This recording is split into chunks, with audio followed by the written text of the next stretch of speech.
What if the person you were told to say goodbye to was still fighting to answer you?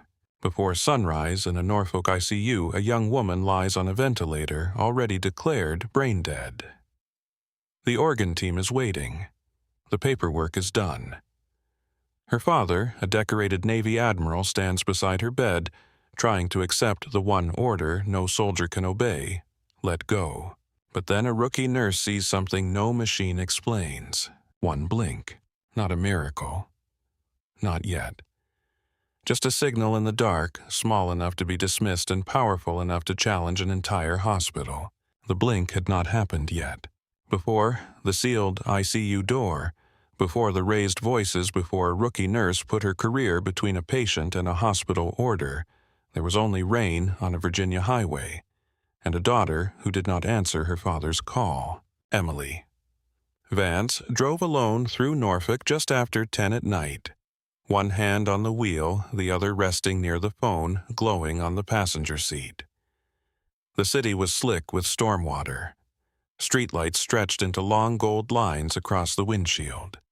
Naval cranes stood in the distance like sleeping giants over the harbor, half hidden behind sheets of rain. Her phone buzzed again. Dad. She looked at the screen, then back at the road. For 3 days, she had been angry with him. Not the loud kind of angry. The quiet kind. The kind that lived in short replies, missed calls, and sentences that ended before they were honest. Rear Admiral Robert Vance had promised he would make it to dinner. Not a formal dinner, not a ceremony, not one more room full of officers and polished shoes, just dinner with his daughter at a small seafood place near the Elizabeth River, the same place they had gone after her high school graduation. Emily had arrived early. She had ordered sweet tea. She had placed her debate notes beside the basket of rolls and watched the door every time it opened. He never came. At 8:43 p.m., he had sent a message. "I'm sorry." Briefing ran over. "Call me when you can." She had stared at the words until they blurred. Now, 2 nights later, his name lit up her phone again. She let it ring. The call ended. A voice message appeared. Emily kept driving. Rain hammered the roof harder, loud enough to drown the radio. She was 20 years old, a pre-law student at Old Dominion University, stubborn enough to argue with anyone, and tender enough to cry in private over shelter dogs on social media. Professors described her as sharp. Friends described her as loyal. Her father described her, when he allowed himself softness, as a storm in a human body. When she was little, he had called her Bluebird. She used to run through the house wearing a plastic flight helmet, shouting that she was on night patrol. If thunder scared her, he would stand outside her bedroom door and call out Bluebird status check. From under the blankets, she would answer, still flying. The memory came without warning as Emily's thumb hovered over the voice message. She did not play it. Not yet. Instead, she spoke to the empty car as if her father were sitting beside her. You don't get to miss everything and then sound sad about it. The windshield wipers fought the rain in fast, desperate strokes. Ahead, traffic slowed. Brake lights shimmered red across the wet asphalt. A tractor-trailer in the right lane drifted too close to the shoulder, corrected too sharply, and began to sway. Emily noticed it a second too late. The trailer jackknifed. Headlights swung sideways across all 3 lanes. Emily hit the brakes. Her tires lost grip. The car slid as if the road had turned to glass. There was no scream at first. Only the violent silence of the body, realizing there is no time left. Then, the front of the sedan struck the concrete median, spun, and was hit on the passenger side by a pickup that could not stop. Metal folded inward. Glass burst across the dashboard. The phone flew into the footwell, still glowing with the unopened voice message. By the time the first paramedic reached her, Emily Vance was hanging sideways against her seatbelt, blood running from her hairline chest, barely moving. The paramedic was a woman named Tessa Boyd. She had worked crashes and hurricanes, shootings outside bars, shipyard accidents where steel did things to bone no person should have to see. But something about Emily's face made her slow down. Maybe it was her age. Maybe it was the debate team pin still attached to her jacket. Maybe it was the way her hand rested open near the floorboard, palm up, like she had dropped something important. Tessa crawled through the broken rear window. "Female patient, early 20s, she called out. "Unconscious, shallow respirations, head trauma. Possible skull fracture, get me a collar and airway kit." Her partner shined a light into Emily's eyes. Left pupil blown. Tessa's jaw tightened. "Move." They worked in the rain. They cut the belt. They stabilized her neck. They slid oxygen over her face, then changed course when her breathing weakened. Sirens painted the highway red and blue. Firefighters peeled the door back with hydraulic jaws. Someone found her student ID in the wreckage. Emily Caroline Vance. The name traveled faster than the ambulance. By the time they reached St. Gabriel Regional Trauma Center, security already knew who her father was. The trauma bay doors opened, and Emily was rolled inside under harsh white lights. The place came alive around her. Pressure is dropping. Pupils unequal. Respirations failing. Prepare to intubate. Call neurosurgery. Mara Ellison was crossing the trauma bay with a stack of lab forms when the ambulance crew came through. She stopped near the wall, out of the way, trained enough to know where not to stand, and knew enough to feel every emergency in her ribs. She saw Emily only in fragments. A pale arm slipping from under a blanket. Wet hair darkened with blood. A young face under an oxygen mask. A nurse cutting away a university sweatshirt. Mara had been an ICU nurse for 4 months. 4 months was long enough to learn the hospital's rhythms, but not long enough to stop feeling like the floor could open under her at any second. She still carried a pocket notebook filled with medication reminders, ventilator settings, phone extensions, and small warnings from senior nurses. Do not trust a quiet monitor. Chart what you see, not what you hope. Ask early. Apologize later. Her supervisor, Diane Rowe, had written the last one herself. Diane had been a critical care nurse for 27 years. She had silver in her hair, calm hands, and the voice of someone who could stop panic by entering a room. She liked Mara, though she showed it mostly by correcting her before anyone else could. That night, Diane passed behind Mara and touched her elbow. "Don't freeze in the doorway." Mara stepped back. "I wasn't. You were." Mara watched the trauma team intubate Emily. She looked so young. They usually do. The answer was not cold. It was tired. A neurosurgeon arrived at a near run. Orders snapped through the bay. Emily was rushed to imaging, then to the operating room. The doors swallowed her, and the trauma bay returned to its brutal routine. Sheets were stripped. Blood was wiped from the floor. A new stretcher was rolled into place. Mara stood still for 1 second too long. Diane noticed. "Ellison." Mara looked at her. "You cannot carry every patient you see." "I know." "No," Diane said softer now. "You don't, but you will." Across the hospital, an elevator opened onto the trauma floor. Rear Admiral Robert Vance stepped out before the doors were fully apart. He had come straight from a Naval Command dinner in Washington, still wearing his dress uniform beneath a rain-darkened overcoat. 2 hospital security officers moved beside him, not escorting him so much as trying to keep up. Robert Vance was 61, broad-shouldered with close-cropped gray hair and a face shaped by weather command and years of not showing pain in public. Men had followed him into gunfire because he did not waste words. He spoke, rarely listened sharply, and expected people to move when movement mattered. But when he reached the surgical waiting area and saw Emily's blood on a nurse's gloves, his body changed. No command came. No question formed. For a moment, he was only a father looking for the child he had failed to meet for dinner. A trauma surgeon approached him, cap still on mask, hanging loose. "Admiral Vance." "Yes. Your daughter sustained a severe traumatic brain injury. She is in surgery now. We are trying to control bleeding and pressure. Is she alive?" The surgeon held his eyes. "She is alive." Robert nodded once, as if receiving coordinates. "Then do what you have to do." Hours passed. The hospital at night became a country of vending machines, half-filled coffee cups, and people speaking in low voices because pain seemed louder after midnight.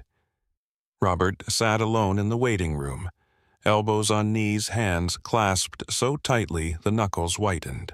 He played Emily's last unopened silence in his mind. Not her voice, the lack of it. He had left a message. He had said he was sorry. He had called her Bluebird at the end because he thought it might soften her. He did not know if she had heard it. At 1:12 a.m. his phone rang. It was his aide. Robert declined the call. At 1:19 a.m. it rang again. He turned the phone face down. At 1:46 a.m., a hospital chaplain entered and sat 3 chairs away without speaking. Robert hated him immediately, not as a man, as a symbol. The chaplain meant the hospital had begun preparing a place in the room for death. When the neurosurgeon returned, his scrubs were changed, but his eyes were the same. The surgery relieved some pressure, he said, but the injury is extensive. The next 24 hours are critical. Robert stood. I want to see her. She is being moved to the neuro ICU. I want to see her. The surgeon glanced at the nurse beside him, then back at Robert.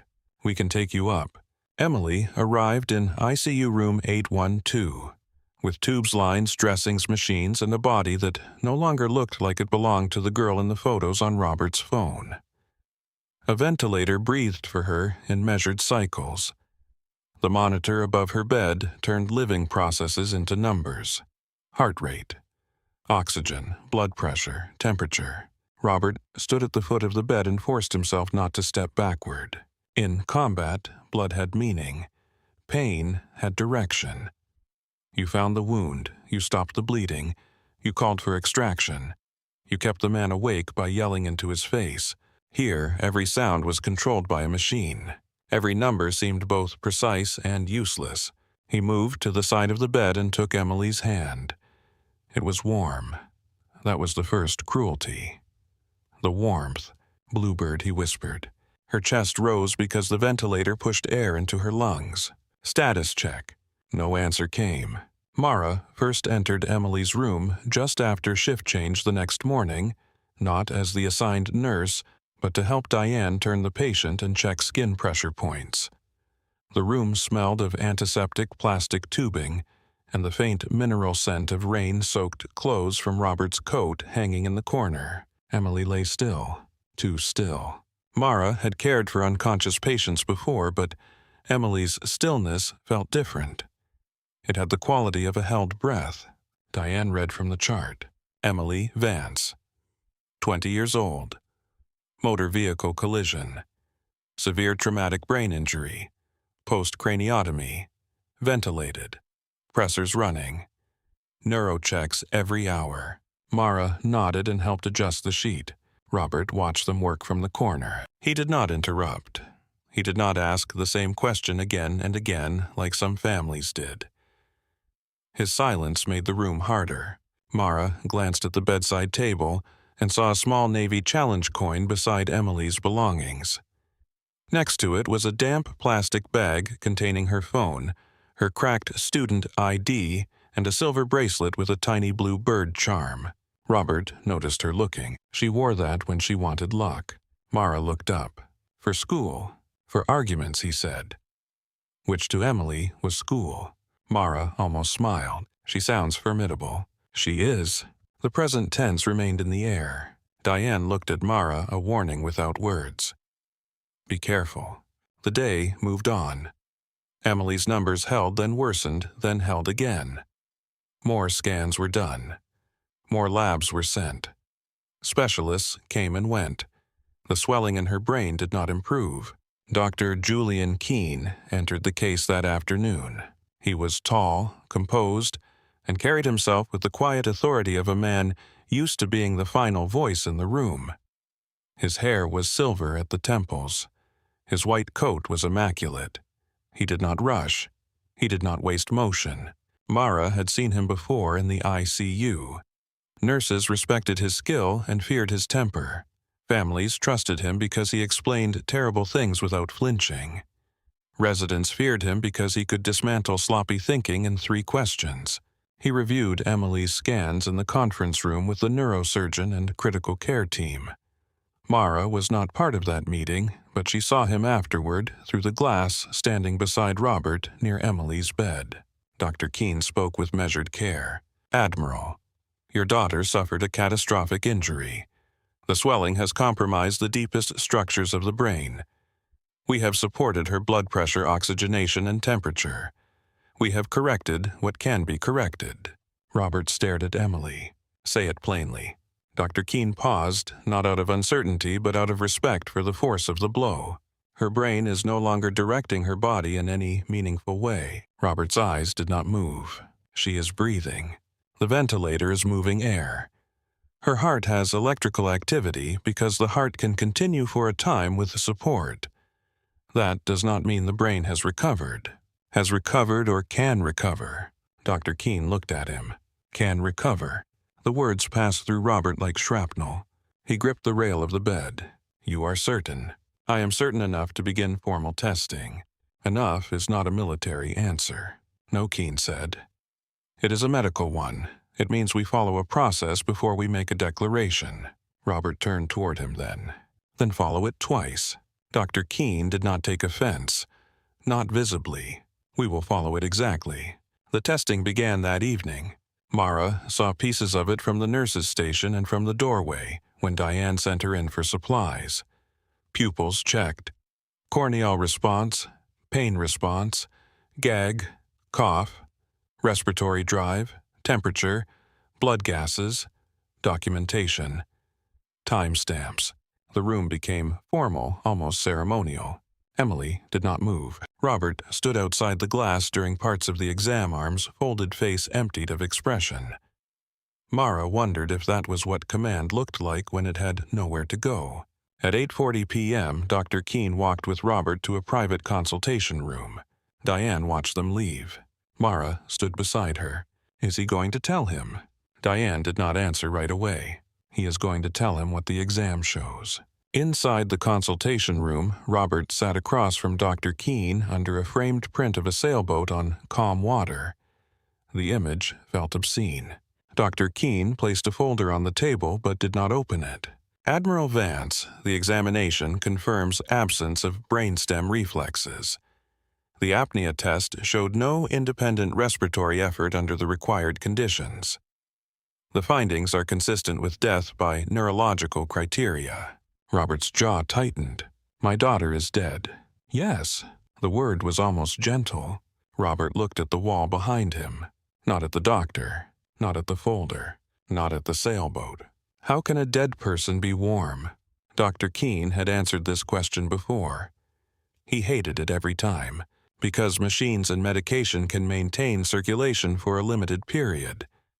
The body can appear alive after the brain has permanently ceased function. Appear alive. "Yes." Robert leaned forward. "You understand how insane that sounds to a father." "I do." "No, doctor. You understand it as a sentence, not as a father." For the first time, Dr. Keene's face shifted. "Not much. Just enough to reveal a man behind the title. I have children." Robert studied him. "Then do not talk to me like a manual." Keene accepted the hit. "Emily is gone," he said quietly. "I am very sorry." Robert lowered his head. On the table, his hands opened and closed once. In the hallway outside, Rachel Mendez waited with a folder held against her chest. She was the transplant coordinator, experienced enough to know that her work existed inside the worst moments of other people's lives.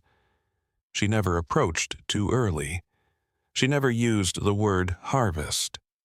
She never allowed herself to forget that every saved life began with another family breaking apart. When Dr. Keene stepped out, she searched his face. He nodded once. Rachel waited another 10 minutes before entering. Robert was still seated. She introduced herself softly. "Admiral Vance, my name is Rachel Mendez. I work with families when organ donation may be possible." Robert looked at her with a kind of exhaustion that made anger seem too heavy to lift. "She signed something, didn't she?" Rachel sat across from him. "Yes." Emily registered as an organ donor through the DMV. A sound left him. Not a laugh. Not a sob. Something between disbelief and recognition. Of course she did. Rachel did not speak. She used to bring home injured birds, Robert said. Broken wings. Cats got them. Storms got them. Didn't matter. She would make little boxes with towels and demand I call someone. His voice thinned. One time I told her nature had rules.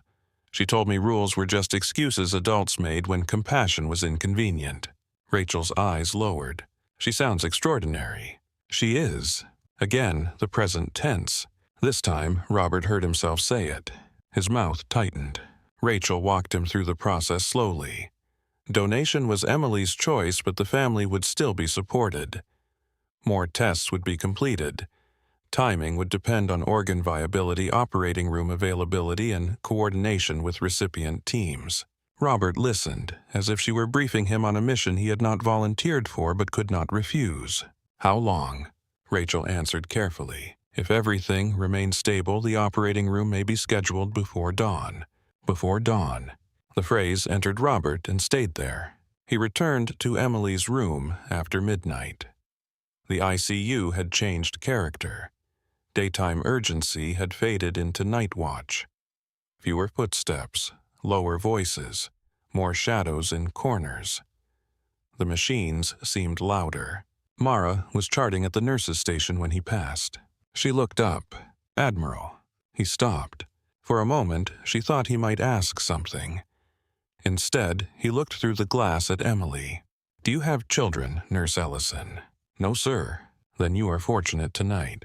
He went inside before she could answer. Diane came over with the fresh assignment sheet. "Ellison, you are taking room 812 for the night." Mara looked down at the paper. Her stomach tightened. "Emily Vance." "Yes. I thought senior staff would take her." "Senior staff is drowning. You have me 2 doors down. You know the protocols. You document cleanly. You call me for anything unusual." Mara read the assignment again, as if the name might change. Diane's voice softened. "Mara." She looked up. "This is not a rescue case anymore. This is maintenance and dignity. Understand?" Mara nodded. "I understand." Diane held her gaze. "No mistakes, no drama. The family is high profile. The case is sensitive and the timing matters. What counts as a change if she has already been declared?" Diane's answer came slower than usual. "Anything that does not fit." Mara waited. Diane handed her the chart. "And if you are not sure, you come get me."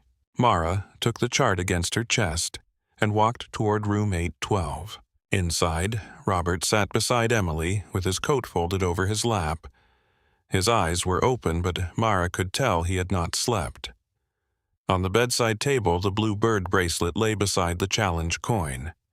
The cracked phone was still sealed in its plastic bag, its screen dark now. Mara entered quietly. "Admiral, I am Mara Ellison. I will be Emily's nurse tonight." He looked at her name badge. "You are new." It was not a question. "Yes, sir." Should that worry me? Mara thought of several safe answers. She chose the honest one. "It keeps me careful." Robert studied her for a long second. Then he nodded. "Careful is acceptable." Mara moved through the room with practiced precision. She checked the ventilator settings, IV pumps, arterial line, temperature, urine output, pupils, skin medication rates, and the timing of ordered labs. She wrote everything down, even what the monitor already knew. Robert watched. "You write by hand?" "Yes, sir." "Why?" "Because computers make things look finished." That drew his attention. "And handwriting." "Handwriting reminds me I might have missed something." For the first time that night, Robert looked at her as if she were not just another shape in scrubs. My daughter would have liked that answer. Mara adjusted the blanket near Emily's shoulder. "She sounds like someone people remember." Robert looked at Emily. She made sure of it. Silence settled again. At 12:58 a.m., Robert stood. "I need air." Mara nodded. "I will be here." He paused at the door. "That is what everyone keeps saying." Then he left. Mara remained alone with Emily. The room seemed to grow larger after Robert was gone. Rain tapped the window. The ventilator breathed. The monitor glowed green and white. Emily's face was still bruised along one cheek, lashes resting against pale skin. Mara checked the chart again. The words were clear. Death by neurological criteria. She had seen the phrase before in training modules and policies and case studies. On paper, it had always seemed final. In the room beside a warm hand and a father's coat left over a chair, it felt impossible. Mara looked at Emily's bracelet. A tiny blue bird. She thought of her brother Caleb home in Pennsylvania, probably asleep on his couch with the television on. Caleb had been a Navy corpsman attached to a Marine unit overseas. He came back with a limp nerve damage in his left arm and a habit of sitting with his back to walls. When Mara had left for nursing school, Caleb had hugged her with one arm and pressed a small field notebook into her hand. "Medicine is not clean," he had told her. "People want it to be. It isn't. The body lies when it is trying not to die." At the time, she thought he meant shock, blood loss, adrenaline. Now, in room 812, she was not sure what he meant. She reached for Emily's wrist to check the line sight. "Okay, Emily," she whispered, because she talked to every patient whether they could answer or not. "I'm going to take a look at this IV." The skin was warm under her fingers. The machine breathed. The storm pressed against the glass. Mara opened the chart to the first page and began the quiet work of the night. The quiet work of the night began the way Mara expected it to begin, with numbers. Heart rate 72. Oxygen saturation 98. Blood pressure supported by medication. Temperature low but steady. Ventilator set and cycling. Urine output acceptable. Lines clean. Dressings dry. Every number told the same story the chart had already told. Emily Vance was being maintained, not treated. Her body was warm because the hospital was keeping it warm. Her chest rose because the ventilator told it to rise. Her heart beat because muscle could still obey electricity after the brain had fallen silent. That was what the file said. Mara read it again beneath the dim light over the workstation, one finger moving down the page. She was not looking for trouble. At least, that was what she told herself. She was looking for completeness because completeness was safety. Correct time. Correct medication. Correct note. Correct patient. Outside the window, rain crawled down the glass in silver threads. Inside the room, Emily did not move. Mara changed a fluid bag just after 1:30. The old bag had nearly emptied, its plastic collapsed around the last few drops. She checked the order, scanned the new bag, cleaned the port, and connected the line. Cold saline slipped into the tubing. Nothing about it should have mattered. Then the monitor changed. 72 became 78, then 84, then 91. Mara's hand stopped on the pump. She looked at Emily. The girl's face remained still. No grimace, no shift, no eyelid movement. The ventilator continued its patient rhythm. Mara watched the monitor, waiting for an alarm that did not come. 93, 92, 89. Slowly, the heart rate drifted back down. Mara looked at the saline bag, then at the chart, then at Emily again. "Cold line," she whispered. She wrote it down. At the nurse's station, Diane was reviewing medication orders for another patient. Mara stood beside her with the chart pressed against her ribs. Can a declared brain-dead patient show a heart rate response to cold fluids? Diane did not look up at first. Autonomic changes can happen. This was pretty clear. Diane glanced at the monitor through the glass. Numbers move. Bodies are messy. "I know." Diane finally looked at her. "But," Mara hesitated, "but it felt timed." Timed is not the same as meaningful. The sentence was not cruel. It was training. Mara nodded and returned to room 812. Still, she did not erase the note. At 2 o'clock, she performed the next routine assessment. She checked Emily's pupils, knowing what she would find before she found it. Fixed. She checked the mouth and tube position. Secure. She inspected the skin beneath the wrist restraint, though Emily had no movement to pull against it. The restraint was there because ICU protocols often survived longer than the reasons for them. Mara lifted Emily's right hand to check the IV site. The fingers were loose in her palm. Then they were not. It was so faint that at first she thought it had come from her own hand. A pressure. A closing. Not enough to call a grip. Not enough to chart as response. just enough to send a cold line through Mara's spine. She froze. The monitor continued. Beep, beep, beep. Mara lowered Emily's hand onto the sheet and placed 2 fingers in the patient's palm. "Emily," she said softly, "if you can hear me, squeeze my hand." Nothing. She waited. No change. She pressed her own thumb lightly against Emily's palm. No response. Mara exhaled through her nose. "Okay," she said, though she did not know who she was comforting. She repeated the check on the left hand. Nothing. She checked the right again. Nothing. A reflex. Maybe muscle settling, maybe her imagination filling space where grief had made the room too large. She charted only what she could defend. Possible finger flexion noted during line check. No reproducible response to command. The word possible bothered her. Possible was a dangerous word in medicine. It could mean alert. It could mean tired. It could mean afraid. Mara stood at the foot of the bed and looked at Emily's face. A bruise had deepened under one eye. Her lips were parted around the tube. Tape held the breathing line in place across her cheek. She looked impossibly young beneath all the equipment, like a college student who had fallen asleep in the wrong century and woken surrounded by machines. On the bedside table, the Bluebird bracelet caught a thin slice of monitor light. Mara touched it with one gloved finger. "You have people making decisions for you," she whispered. "I hope they're right." The words made her uncomfortable as soon as she said them.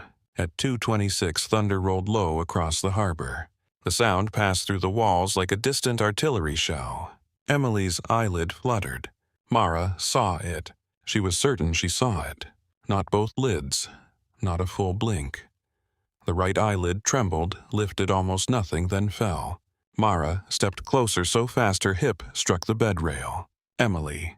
No response. Mara reached for her penlight. She lifted the eyelid carefully and checked the pupil. Still fixed. She tested again. No clear reaction. She swallowed. "Emily, open your eyes." Nothing. The room hummed. Mara felt the pulse in her own throat. She pressed the call button for Diane, then changed her mind and picked up the phone for Dr. Keene. Her hand hovered for 1 second over the receiver before she dialed. When he answered, his voice was flat with sleep and irritation. "This is Keene." "Dr. Keene, this is Mara Ellison in Neuro ICU. I'm caring for Emily Vance." A pause. "Yes, I have observed a few changes I wanted to report." "What changes?" "Heart rate increase after cold saline, possible right hand flexion, and right eyelid movement after a loud sound." Another pause. Longer. "Is there any sustained respiratory effort?" Number. "Pupillary response." No clear response. "Cough or gag." Number. "Purposeful withdrawal." Number. "Then why are you calling me?" Mara felt heat rise in her face. "Because the movement seemed connected to stimuli." Seemed. "Yes?" "Nurse Ellison." "I will come examine the patient." The line went dead.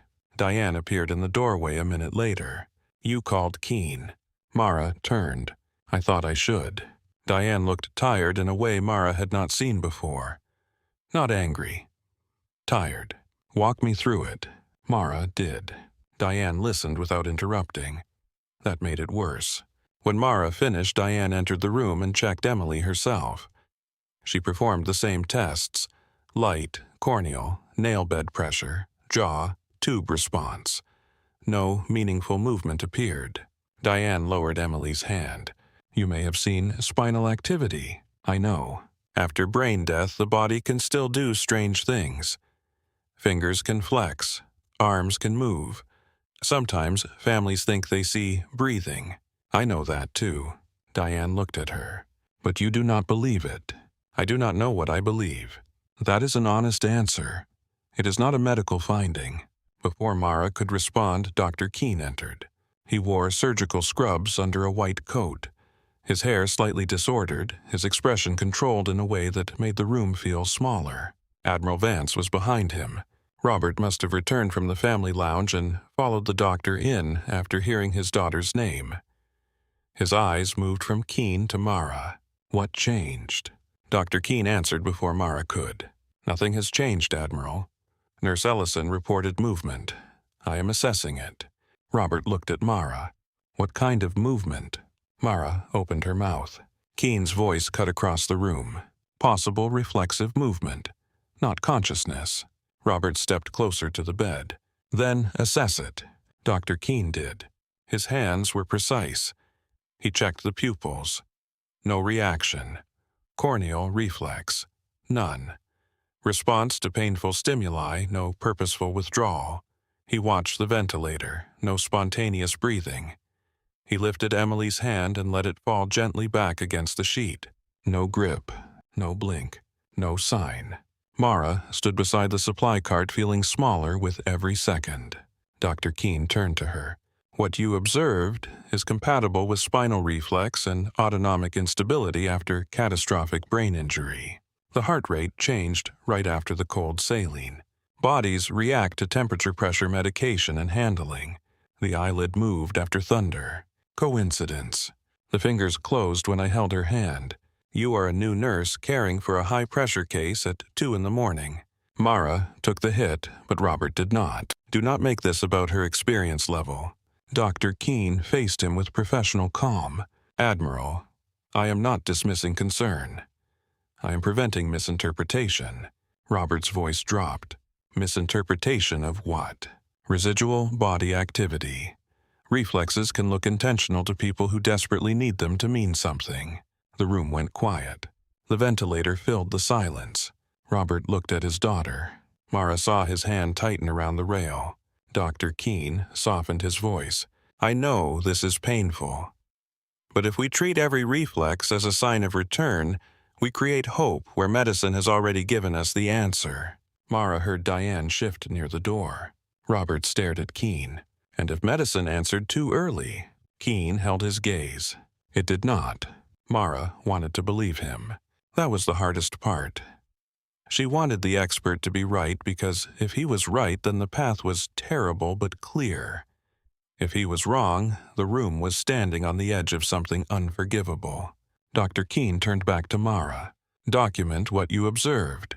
Do not repeat stimulation outside protocol. Do not discuss speculative interpretations with the family. If there is a reproducible command response, you call me. Otherwise, you maintain the patient as ordered. Yes, doctor. He left. Robert remained. For a moment, he said nothing. Then he looked at Mara. What did you see? Diane answered gently. Admiral Dr. Keen examined her. There is no confirmed change. Robert did not look away from Mara. I asked what she saw. Mara felt Diane's warning beside her like heat. I saw her heart rate rise after the cold fluid. I felt something in her hand, but I could not reproduce it. I saw her eyelid move after thunder. Robert absorbed each sentence as if it were evidence in a court-martial. Did she hear it? I do not know. Could she have? Mara's throat tightened. I do not know. It was the only answer she could give without lying. Robert nodded once, but his face had changed. The blankness was gone. Something sharp had entered its place. He leaned toward Emily. Bluebird, he whispered. Diane closed her eyes briefly. Emily did not move. Robert stayed there another minute, then walked out of the room without another word. Diane turned to Mara. You did the right thing by calling. Mara looked at her. Then why does it feel like I made it worse? Because sometimes the right thing does not help. Diane left to answer another alarm. Mara remained at the bedside alone again with Emily and the machines. She reviewed the chart for the third time. Now she was not checking routine. She was searching for the shape of doubt. The sedative record drew her eye. An infusion had been started in the operating room. It was reduced during transfer. One note stated it was stopped at 1810. A nursing flow sheet listed residual medication at 2040. A pharmacy entry was time-stamped later than both. None of it was dramatic. None of it screamed mistake. But the sequence was not clean. Mara turned the page. Temperature during the first neuro exam had been low. Not dangerously low. Not outside every limit. But low enough to make her read the line twice. She wrote the times on a scrap of paper. 1810, 2040, 2105. First exam. Second exam. Apnea. Her pen paused. She did not have the authority to reinterpret testing. She barely had the authority to question it. But she had been taught that death by neurological criteria required conditions to be right. No confounding drugs, no severe metabolic disruption, no temperature problem, no uncertainty that could cloud the exam. She looked through the glass toward the nurse's station. Diane was on the phone with pharmacy. Another nurse was hanging blood in room 810. The unit carried on because the unit always carried on. Mara took out her cell phone and walked into the small supply room. She called Caleb. He answered after the fourth ring. "You better be bleeding. I'm at work. That counts.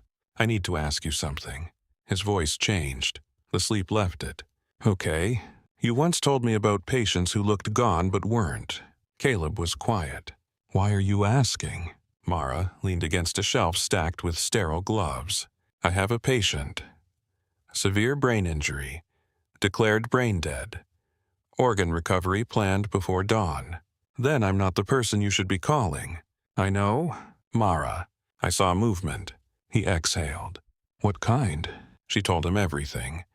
The heart rate, the hand, the eyelid, Keene's exam, the chart times. She kept her voice low, though no one was in the room. Caleb did not interrupt. When she finished, he said nothing for several seconds. "Brain death is not a battlefield guess," he said finally. "I know. If they did the testing right, she's gone. I know. You need to be very careful." Her eyes stung unexpectedly. "I am trying to be." Caleb's voice softened. "Tell me what your gut says." "My gut is not evidence." "No, but sometimes it points you toward evidence before your head catches up." Mara closed her eyes. "I think the room feels wrong." "That is not enough." "I know, but it is not nothing." She opened her eyes. "What does that mean?" "It means do not make up a miracle.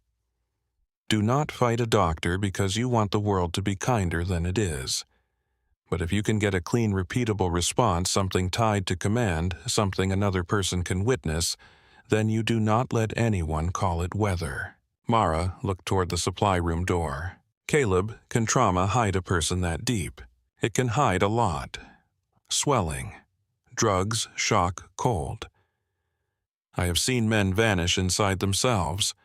I have also seen families turn reflexes into prayers because they could not survive the truth." Mara wiped her cheek with the back of her hand. "So what do I do?" His answer came quietly. "You ask the patient, not the chart." She almost laughed because it sounded impossible. "She has a tube down her throat. Then ask for the smallest answer. A blink. If she has one." Mara heard him shift, maybe sitting up. And Mara, "Yeah. If you are wrong, you will hurt people." "I know. If you are right and you stay quiet, you will hurt her." The line stayed open between them. For a moment, neither spoke. Then Mara said, "I have to go. Call me after." "I might not be able to. You always say that before doing something stupid." She ended the call. When she returned to room 812, Emily was exactly as she had been. Still, warm, mechanically breathing, surrounded by the authority of machines and signatures. But Mara was different now. Not braver. Not certain. Only more afraid of certainty itself. She pulled a chair close to the bed and sat where Emily's face filled her field of vision. "I'm not going to hurt you," she whispered. "I'm not going to pretend either." She glanced at the doorway. No one was watching. Mara leaned closer. "Emily, if any part of you can hear me, I need you to try." The ventilator sighed. "Move your eyelids." Nothing. "Move your eyes." Nothing. "Squeeze your right hand." Nothing. Mara waited a full minute between commands. She watched for pattern, not hope. Nothing came. At 2:59, Rachel Mendez entered quietly with a tablet tucked against her chest. "I'm sorry," she said. "I need to confirm a few details in the chart." Mara stood. Of course. Rachel checked the patient identifier's infusion rates, recent labs, and hemodynamic notes. She was gentle with Emily in a way Mara appreciated. She touched the blanket before touching the body as if asking permission from someone who could no longer give it. OR is still planned for 4:45, Mara asked. Rachel looked up. That is the current schedule. Mara felt the room tilt slightly. So, less than 2 hours.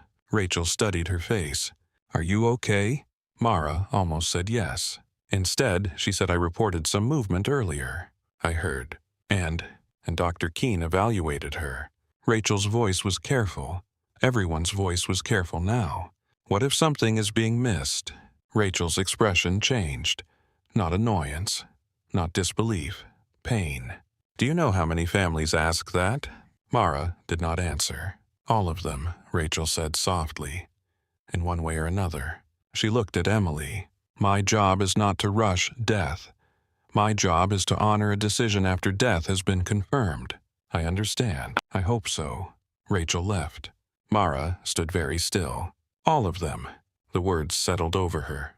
Maybe she was only another person in another room trying to stop the unbearable. Maybe every dying body made some small movement if watched closely enough. Maybe the human mind was built to find signals in static because silence was too cruel. At 3:12, Admiral Vance returned. He looked worse than before. Not weaker. More focused. Like a man who had stopped grieving because he had found a target. Did anything else happen? Mara shook her head. No confirmed change.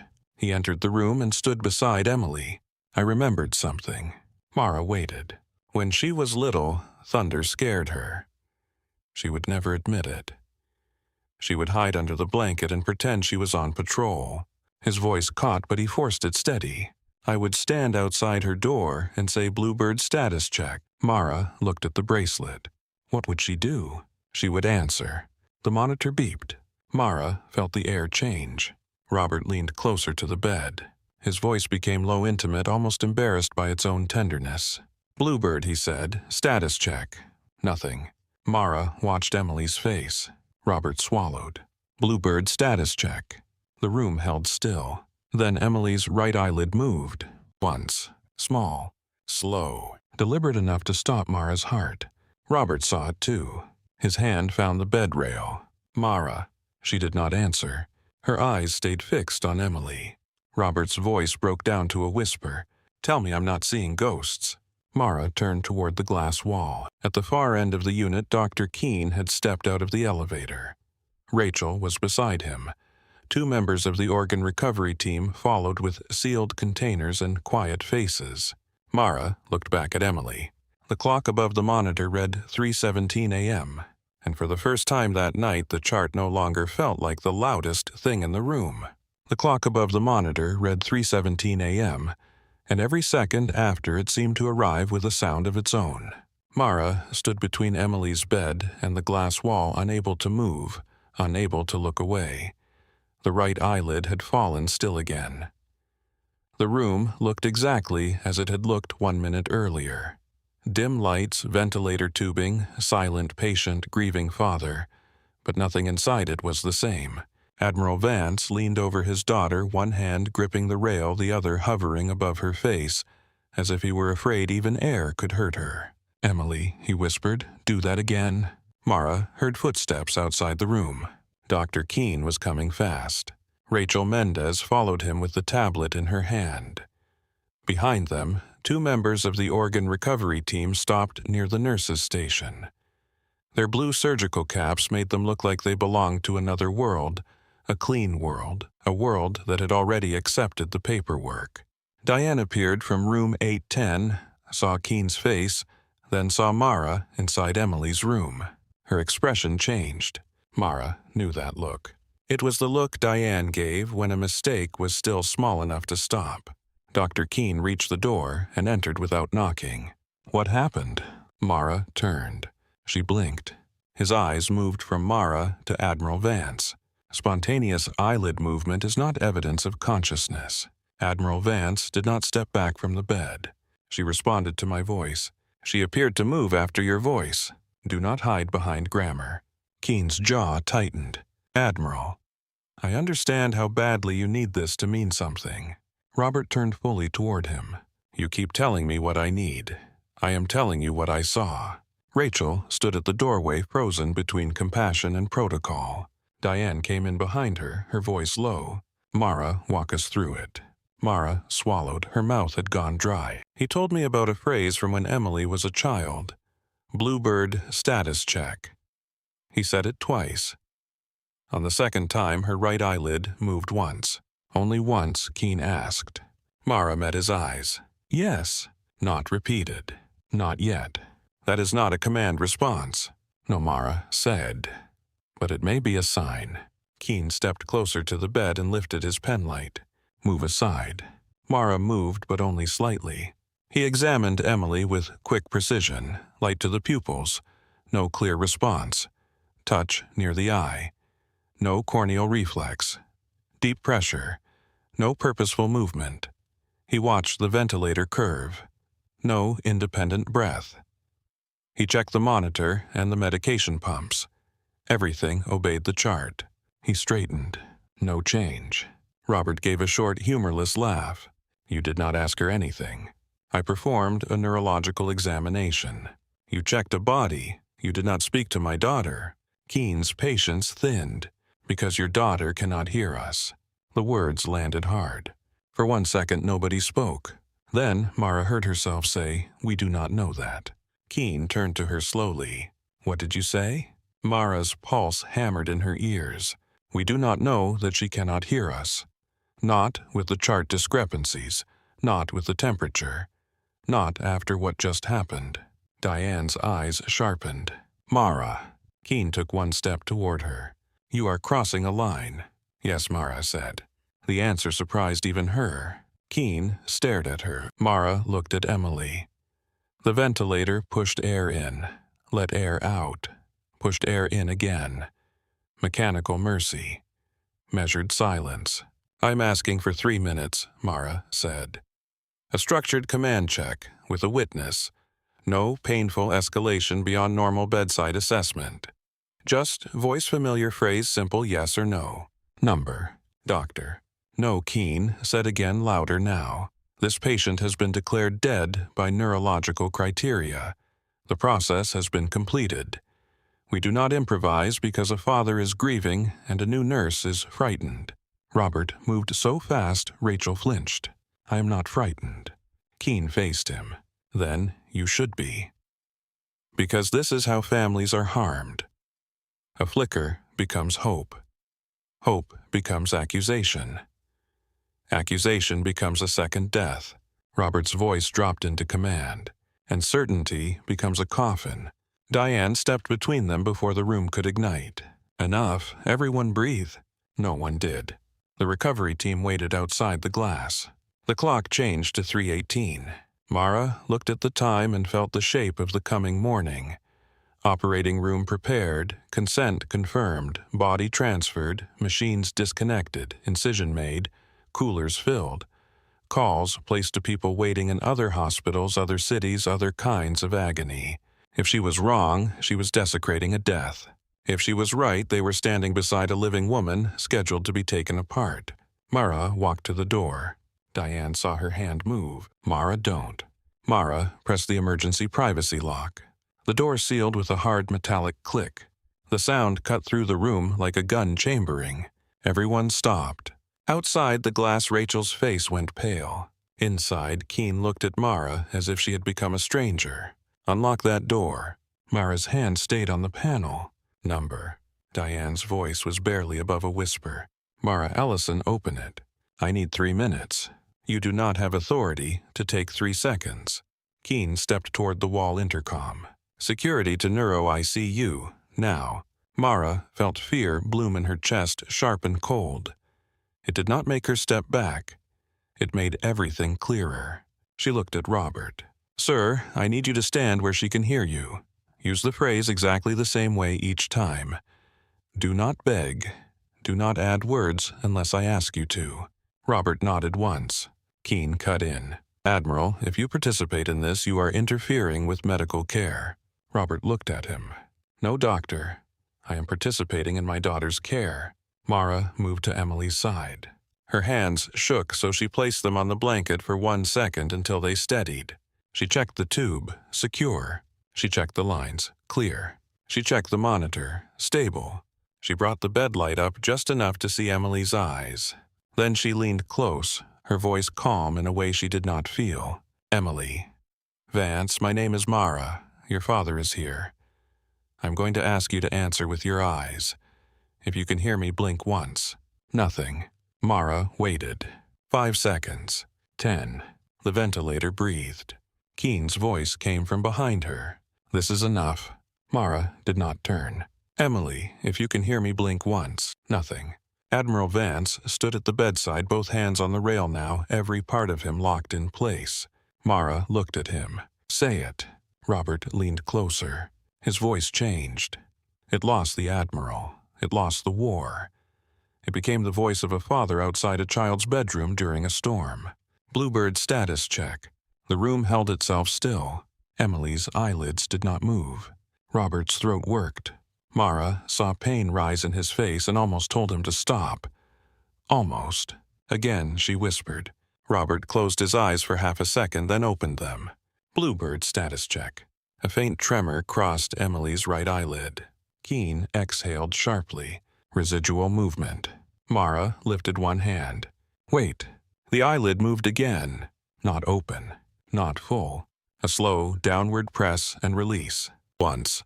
Mara heard Diane inhale behind her. Robert did not move at all. Mara leaned closer. "Emily, I need you to listen carefully.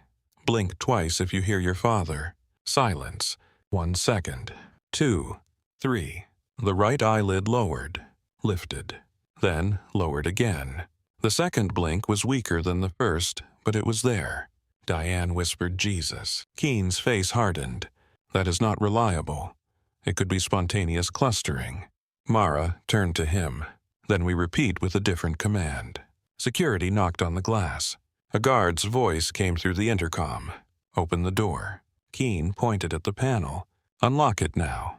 Mara looked at Diane. Diane looked back at her, and for the first time that night, Diane did not look certain. Mara turned back to Emily. "Emily, blink once for yes. Do not blink for no." Keen stepped beside her. "You are coaching an artifact. I am testing consistency. You are manufacturing meaning." Mara ignored him. "Is your name Emily Vance?" The eyelid moved once. Robert made a sound like he had been struck. Mara's own vision blurred. She blinked hard. "Emily, is your father in the room?" Nothing happened. The silence stretched. Keen seized on it. "There, enough."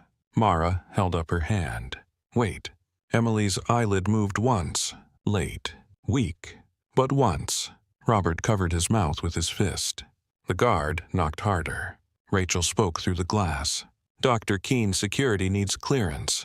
Keen went to the door panel and entered his override code. The panel flashed red. Emergency privacy lock required nurse release. He turned back to Mara. "You are finished." "Probably," Mara said. The honesty stopped him for half a second.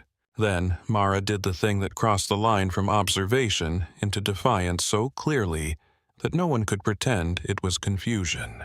She placed Robert's hand under Emily's right hand. Not squeezing, not forcing, only positioning. Keen moved toward her. "Do not." Mara spoke quickly, clearly. "Emily, your father is holding your hand. If you can hear him squeeze." Nothing. Robert stared down at their hands.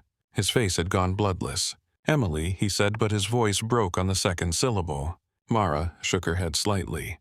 "Command voice, sir." Robert swallowed. Something ancient and military returned to his posture, not coldness, but discipline. The kind used to survive fire. "Bluebird," he said. "Squeeze my hand." Nothing. Keen reached for Emily's wrist. Mara blocked him with her body. His eyes flashed. "You are physically obstructing me." "Yes." Diane stepped forward. Mara moved. Mara did not. Her voice dropped near Emily's ear. "Emily, this is the last time. I need you to show them, not for me, for you." Squeeze his hand. For several seconds, nothing happened. Mara felt the whole room collapse inward. The security override beeped again. Her badge would be gone. Her license maybe. Her name in a report. Her mother crying on the phone. Caleb saying she had gone too far. And Emily still silent. Then Robert's face changed. It was not dramatic. His eyes simply widened, and the muscles in his jaw loosened all at once. "Mara!" She looked down. Emily's fingers had curled around his. Barely. A ghost of pressure. But Robert felt it. Mara saw the tendons shift beneath Emily's skin. Diane saw it too. Keen reached down and touched Emily's hand, checking for tone, for spasm, for any explanation that could save the chart from what the body had just done. Again, Mara said. Keen snapped, "Stop." Robert leaned in tears, standing in his eyes but not falling. "Emily." Caroline Vance squeezed my hand. The fingers tightened again. This time stronger. The monitor changed. Heart rate rising. 78, 86, 94. The ventilator alarm chirped as Emily's chest moved against the rhythm. Not a full breath. Not clean. But enough to make the respiratory therapist outside the room run to the glass. Keen reached for the sedation syringe on the tray. Mara saw it. "What are you doing?" "She is unstable. She is responding. She is fighting the ventilator. She can injure herself." Robert's hand closed around Keen's wrist before the doctor touched the line. No violence. Only restraint. The kind that carried a warning older than words. No medication until someone explains what just happened. Keen looked at his captured wrist, then at Robert. "Admiral, release me. Not until you stop reaching for my daughter like she is a problem to solve." Diane stepped between them again, but her voice had changed. The command was still there. So was fear. "Dr. Keen, we need a pause." Keen stared at her. "A pause? Yes. We need to stop the procurement process and get a second neurological evaluation." Rachel closed her eyes outside the glass. Mara pressed the door release. The lock clicked open. Security entered first, followed by Rachel, then the respiratory therapist. The room filled with people in competing urgency. Keen pulled his wrist free. "You have all lost perspective." Diane turned on him. "No, we just gained witnesses." Mara stepped back from the bed because her legs had started to shake. The guard moved toward her. "Ma'am, you need to come with us." Robert looked at the guard. "She stays." The guard hesitated. Keen's voice cut through. "She absolutely does not stay. She locked a room, ignored physician orders, and interfered with the deceased donor case." Robert's head turned slowly. "My daughter is not deceased." Keen answered with equal force. "She has been legally declared." Robert leaned close enough that Keen could hear every controlled breath. "Then your legal declaration just squeezed my hand." No one spoke. The monitor kept beeping too fast. Mara felt Diane take her elbow, not roughly. "Mara, step out with me. I need to document. You need to stay upright." "I'm fine." "You are not." Mara looked back at Emily. Robert still held her hand, afraid to let go in case the connection vanished. Mara said, "Ask her something only she would know." Keen made a sound of disbelief. Diane looked at Mara. "That is not how this works." "It is exactly how this works if we need evidence that is not random." Robert bent toward Emily. For the first time, tears ran freely down his face. "Bluebird, listen to me. Blink once if you remember the flight goggles." Nothing. Mara's heart dropped. Then Emily's eyelid moved once. Robert laughed through a sob. "You hated those goggles." The eyelid moved again. Not a question, Mara whispered. Robert nodded quickly, trying to breathe. Okay. He wiped his face with the back of his hand and forced his voice steady. "Blink once if you still have them." No movement. Robert stared at her confused for one painful second. Then a broken smile crossed his face. "No," he whispered. "No, you threw them in the bay when you were 12 because I called them cute." Emily's eyelid moved once. Diane put one hand over her mouth. Rachel turned away toward the hallway, her shoulders rigid. Keen said nothing. For the first time since he entered the room, he had no immediate sentence ready. The respiratory therapist adjusted the ventilator and spoke quietly to Diane. "She is initiating some effort. Weak and inconsistent, but it is there." Keen rounded on him. "Do not characterize that without a full assessment." The therapist held up both hands. "I am telling you what the machine is showing." Mara sank into the chair near the wall because standing had become too difficult. The guard looked at Diane for direction. Diane said no one removes her until risk management gets here. Keen stared at her. You are protecting her. I am protecting the record. Robert did not look away from Emily. Protect my daughter first. The room settled into a new kind of emergency. Not the loud trauma bay kind. Not blood and shouting. This was quieter and more dangerous. The emergency of a fact that could not fit inside the system built to contain it. Rachel stepped to the bedside, her voice unsteady but professional. I am suspending organ recovery coordination pending review. Keen's eyes closed for one brief second. When he opened them, he looked less angry than wounded. You do not understand what you are doing. Rachel looked at Emily's hand in Robert's. I know exactly what I cannot do. Mara watched Dr. Keen's face. Beneath the anger, something else flickered. Not guilt, not yet, but the first shadow of doubt. He looked at Emily as if she had betrayed him by answering. Then he looked at Mara. This does not make you right, he said. Mara's voice came out hoarse. Number? She looked at Emily's fingers curled around her father's hand. But it means we are not done. Diane moved to the doorway and called the house supervisor, legal, and the chief medical officer in a voice that was calm enough to scare everyone who knew her. Robert lowered his forehead to Emily's hand. Still flying, he whispered. Emily did not blink. She did not squeeze. She did not need to. The room had heard her. That was the problem. For several seconds after Emily's fingers closed around her father's hand, no one moved, as if movement itself might undo the moment. The ventilator breathed in its strict rhythm. The monitor counted a heart that had suddenly become evidence. Rain tapped against the dark window, soft and steady, like the hospital had drifted out to sea. Then the world rushed back in. The respiratory therapist stepped to the ventilator and adjusted the sensitivity. Diane took the chart from the foot of the bed and began writing times with a hand that did not shake. Rachel Mendez backed into the hallway with her phone pressed to her ear, her voice low but urgent. Cancel the transport. Do not bring the donor team upstairs. I repeat, suspend the case. Dr. Keen stood at the center of the room, surrounded by the consequences of a sentence he had already spoken. Dead. The word still lived in the chart. It still lived in the computer. It still lived in the legal paperwork. But Emily's hand still rested inside her father's, and Admiral Vance looked like a man who had stepped onto a battlefield after being told the war was over. Mara stayed near the wall. Her knees felt weak, but her mind had gone strangely clear. She watched details because details were the only things that could survive the storm coming for them. Emily's right eyelid movement had been witnessed by 4 people. 2 separate hand squeezes had been witnessed by 5. A ventilator trigger had been observed by respiratory therapy. Heart rate had increased during stimulation. The father had asked personal questions with delayed but meaningful responses. Mara repeated the facts silently, not to convince herself but to keep from falling apart. Dr. Keen turned to Diane. I want her removed from this unit. Diane did not look up from the chart. Not until her statement is documented. She has contaminated this entire process.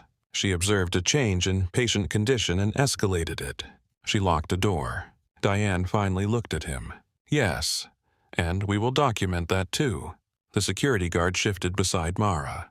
Ma'am, hospital administration is asking you to come with us. Mara looked at Emily. Robert still held her hand. His thumb moved once across her knuckles, careful, terrified, reverent. Mara said, I need to chart. Diane answered before anyone else could. I will chart the clinical observations. You will write a separate statement. Mara nodded. Her legs moved because someone told them to.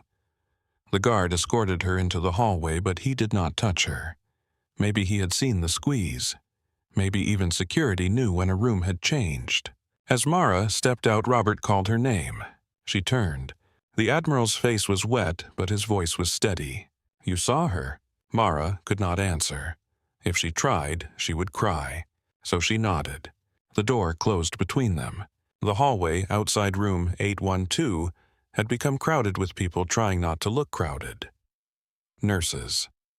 The house supervisor. A surgical resident still wearing a cap from the operating room. 2 administrators in suits who had clearly dressed in haste.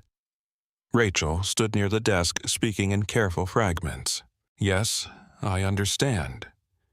No, do not notify recipient teams until we have review. Yes, I said neurological activity is being reassessed. The words traveled down the hall. Reassessed, not alive. Not wrong, not mistake. Reassessed. Mara knew why. Hospitals used words like sandbags when the flood came. The guard led her into a small conference room beside the family lounge. It had a long table, 6 chairs, a wall clock, and a framed print of a lighthouse standing against a storm. Mara sat in the chair nearest the door. Her hands had started shaking again. She pressed them flat against the table. A woman from risk management entered first. Her name badge read Patricia Wells. She was in her 50s with a navy blazer, tired eyes, and a voice trained to sound calm in courtrooms. She placed a legal pad on the table. Nurse Ellison. I need you to understand that this conversation is part of a formal incident review. Mara nodded. Do you want a union representative present? I do not know. That is not a no. Mara looked at her. Is Emily alive? Patricia paused. That is what the physicians are reviewing. That is the only question I care about right now. Patricia's expression softened for half a second, then closed again. You locked an ICU room during an active donor case. Yes. You refused a physician order. Yes. You performed stimulation on a patient who had been declared dead by neurological criteria. Yes. Patricia wrote each answer down. Mara watched the pen move and thought of Emily's eyelid lowering once, twice, once again. Patricia looked up. Why? Mara swallowed. Because she answered. The room went very still. Patricia did not write immediately. Then she said start from the beginning. Mara did. She began with the cold saline and the heart rate. She described the possible hand flexion and how she could not reproduce it at first. She described the eyelid movement after thunder, the call to Dr. Keene, his examination, the chart discrepancies, the father's childhood phrase, the first blink, the second test, the hand squeeze. She did not make herself sound brave. She did not make Dr. Keene sound cruel. She told the truth as cleanly as she could. When she reached the lock, Patricia stopped her. You understood the lock prevented access. Yes. You understood that in an emergency delayed access could harm the patient. Yes. You locked it anyway. Yes. Why not wait for the physician to order another exam? Mara looked at the wall clock. Because the operating room was scheduled for before dawn. Patricia's pen stopped. Outside the conference room, footsteps moved quickly past the door. Mara turned toward the sound. Patricia noticed. They are performing a review. Who is reviewing? Dr. Keene and the critical care team. Mara stared at her. That is not independent. Patricia did not answer. At 4:06 a.m., Admiral Vance made a call from the hallway outside room 812. He stood with one hand against the wall, his phone pressed to his ear, his eyes never leaving the glass. When the call connected, he did not waste time. Hannah. I need you in Norfolk. A woman's voice came through alert despite the hour. Robert. My daughter was declared brain dead. She just followed commands. The line went silent. Then, Colonel Dr. Hannah Rourke said who confirmed the response. A nurse. Myself, the charge nurse. Respiratory therapy. Was organ recovery scheduled? Yes. When? 40 minutes from now. Do not let them move her. I already stopped it. Do not let them sedate her unless airway safety absolutely requires it. Keep temperature normal. Hold all non-essential depressants. Get every medication timestamp. I want labs, imaging, gases, sedative records, operative notes, and both neuro exams. Robert closed his eyes. Hannah, I am coming. The call ended. Behind him, Dr. Keene stepped out of the room. Their eyes met. For a second, the two men stood like opposing officers under different flags. Robert spoke first. A military neurologist is on her way. Keene's expression hardened. This is not a military case. It is now my daughter's case. You are creating conflict where there should be clinical order. Robert moved closer. Clinical order scheduled my daughter for organ recovery after she answered her name. Keene's voice lowered. You do not know what you saw. Robert's face did not change. You keep saying that to people who were in the room. Diane came out behind Keene with the updated chart. Dr. Keene respiratory therapy confirmed inconsistent patient-initiated effort. It is weak, but present. We also have witnessed command-linked eyelid response. Keene turned on her. Do not use that phrase. What phrase? Command-linked. Diane held his gaze. What phrase would you prefer for a blink after a command? He said nothing. That silence was more frightening than anger. By 4:30 a.m., the ICU had shifted from preparation to investigation. The donor coolers were removed from the hallway. The surgical team downstairs was told to stand down. The electronic chart was locked for review, then reopened under supervisor access. Every nurse who had entered the room was asked to document. Every medication time was pulled. Pharmacy was called. The lab repeated blood work. A portable scanner was requested, then canceled in favor of a full imaging suite once Emily was stable enough to move. Mara remained in the conference room until Diane came for her. Patricia objected. She is not cleared to return to patient care. Diane's eyes were red, but her voice was steel. I am not returning her to care. I need her to identify the exact timing of the first observed response. Patricia stood. I will accompany you. Mara rose too fast and had to grip the table. Diane noticed but said nothing. When Mara returned to the ICU, she saw Emily through the glass. The room was brighter now. More people, more machines, more scrutiny. Admiral Vance stood at the head of the bed, one hand resting lightly on Emily's shoulder. He looked up when Mara passed, and something in his face eased not into comfort, but into recognition. She had become part of the story he would never forget. Dr. Keene was at the workstation reviewing labs. His white coat was gone. He had rolled up his sleeves. For the first time he looked less like a verdict and more like a man trapped inside one. Mara pointed to the monitor record and gave Diane the times. Cold saline at 1:37. Possible finger flexion at 2:06. Eyelid movement after thunder at 2:31. First response to Bluebird phrase at 3:17. 2 blinks after command at approximately 3:21. Hand squeeze at approximately 3:24. Diane wrote without comment. Then Dr. Keene spoke from behind them. You understand, delayed reflex clusters can occur. Mara turned slowly. Yes? You understand, spinal motor activity can be complex. Yes. You understand, families can influence interpretation. Yes. Keene stepped closer. Then why are you so certain? Mara looked through the glass at Emily. I am not certain. That stopped him. Mara continued. I was never certain. That is why I called you. That is why I asked for another test. That is why I wanted witnesses. Keene's eyes searched her face, perhaps for arrogance, perhaps for fear, perhaps for something he could dismiss. Mara gave him only the truth. I was not certain she was alive. I was afraid everyone else was too certain she was dead. No one spoke. The elevator doors opened at 5:18 a.m. Colonel Dr. Hannah Rourke entered the ICU wearing dark civilian clothes under a military field jacket. Her hair was pulled back. She carried one bag and moved with the quiet speed of someone who had spent years walking into rooms where everyone wanted answers and no one wanted blame. Admiral Vance met her halfway. She did not hug him. Not there. Not yet. She placed one hand briefly on his arm. Show me. Dr. Keene approached. I am 5-ish. I am Dr. Julian Keene, Chief of Neurology. Hannah Rourke. Walter Reed. Disorders of consciousness and blast-related neurotrauma. This is a civilian hospital. So I noticed. The sentence was not rude. It was worse. It was indifferent. Dr. Rourke entered Emily's room and did not speak for nearly 2 minutes. She looked first at the patient, not the chart. She watched the ventilator pattern. She studied Emily's face. She checked the monitor. She touched Emily's hand and spoke her name once. Emily Vance. No movement. Dr. Rourke did not react. Then she reviewed the chart, page by page, medication by medication, temperature trend, blood gases, Operative notes. Neuro exam documentation. Sedation record.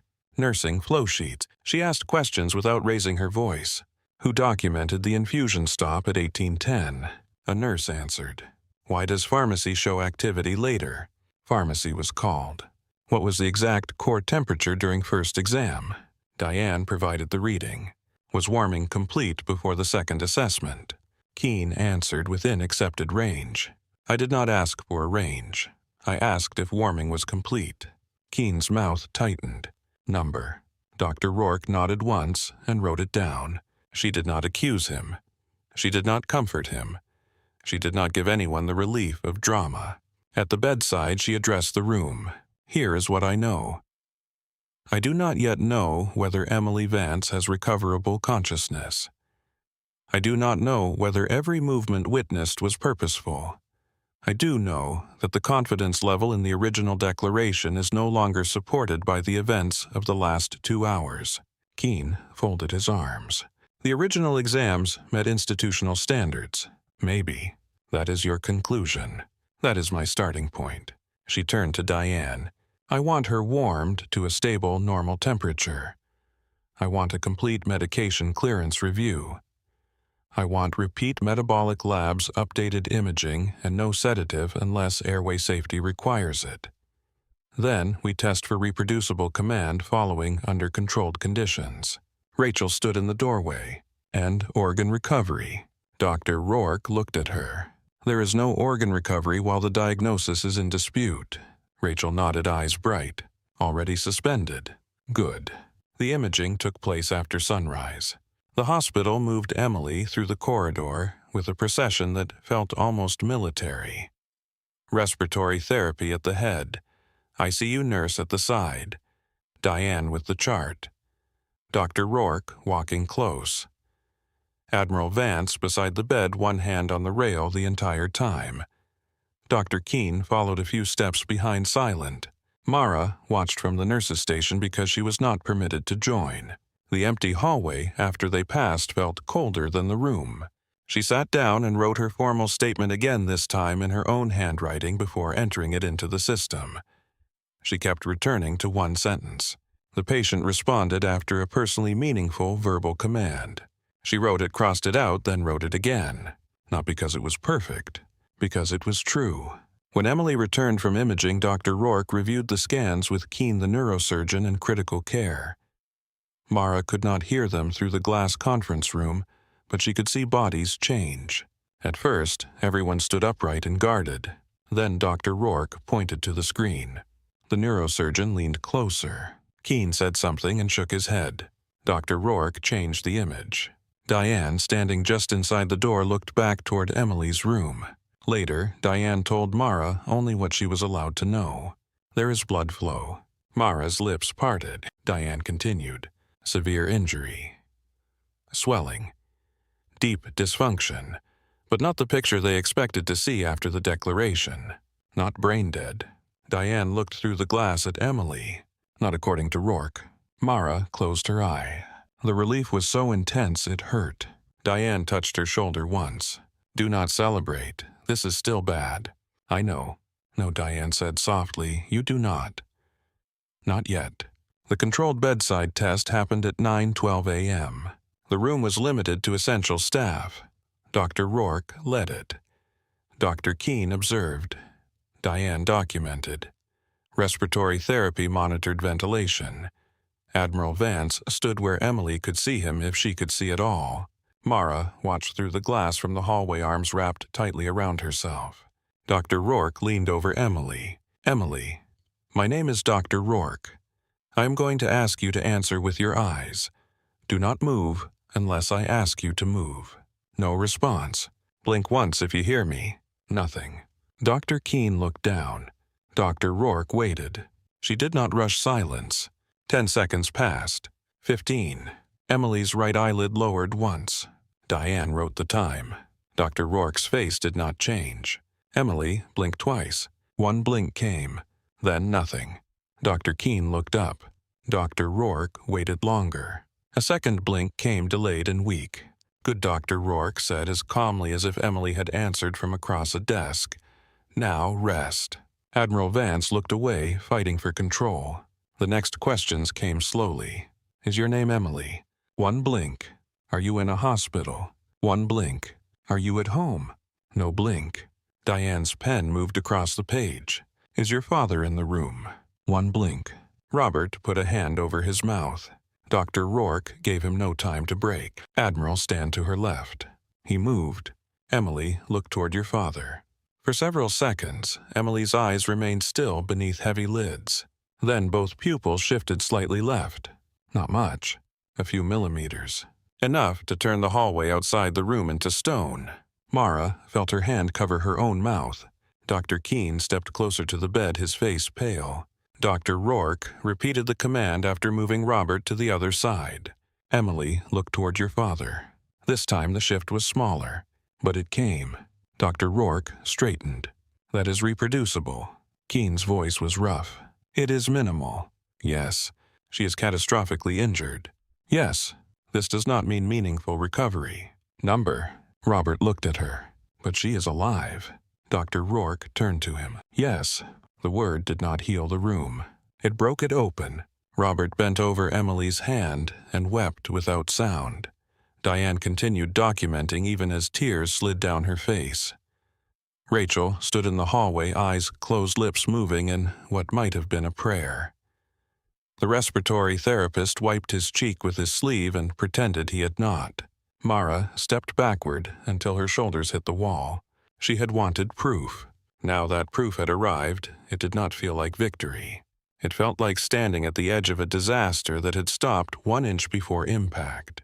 Inside the room, Dr. Keene removed his glasses and rubbed the bridge of his nose. For a moment he looked terribly human. Dr. Rourke spoke to him quietly, but Mara could still hear through the open door. Julian, I am not here to ruin you. Keene gave a bitter laugh. That may happen without your help. I am here because a diagnosis with irreversible consequences became uncertain. That is all. He looked at Emily. I followed the process. I believe you followed what you thought the process required. That is not the same as being wrong. No, Dr. Rourke said. But it is not the same as being right either. Keene said nothing. At 10:40 a.m., the official status was changed. Emily Vance was no longer listed as deceased by neurological criteria. Her chart was amended to reflect a severe traumatic brain injury with disorder of consciousness under active evaluation. The language was clinical. The effect was seismic. Organ recovery was fully canceled. Recipient coordination was halted. An internal review was opened. Outside reporting requirements were triggered. Legal expanded the incident file. Administration began preparing statements that said very little in many words. Mara was placed on administrative leave pending review. Diane told her in the medication room away from the others.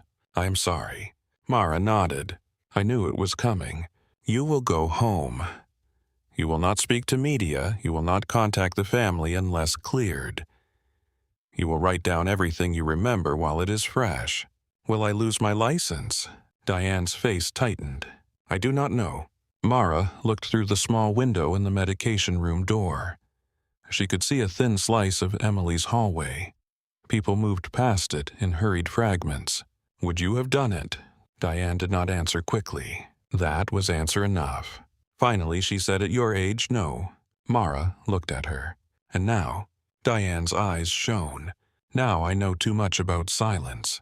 Before Mara left, she was allowed to stand outside room 812 for 1 minute. Not enter. Not speak. Just look. Emily lay under the same machines, but the room no longer felt like a place where time had ended. It felt like a place where time had become fragile and expensive. Robert sat beside her, holding the blue bird bracelet in one hand and Emily's fingers in the other. He saw Mara through the glass. Slowly, he stood. Diane started to object, but Robert opened the door. Only a few inches. Enough for his voice. She knows. Mara could not speak. Robert looked back at Emily, then at Mara. Dr. Rourke asked if she remembered the nurse who talked to her. Mara's throat closed. Robert's face broke into something almost like wonder. She blinked. The door closed again. Mara stood in the hallway with her badge heavy against her chest, knowing it might be the last day she ever wore it. At the end of the corridor, Dr. Keene stood alone at the sink outside the scrub area, washing his hands, though no procedure had touched them. Water ran over his fingers. He scrubbed once, twice, again. Mara walked toward the elevator. For a moment, Keene's eyes lifted in the mirror. They looked at each other through the reflection.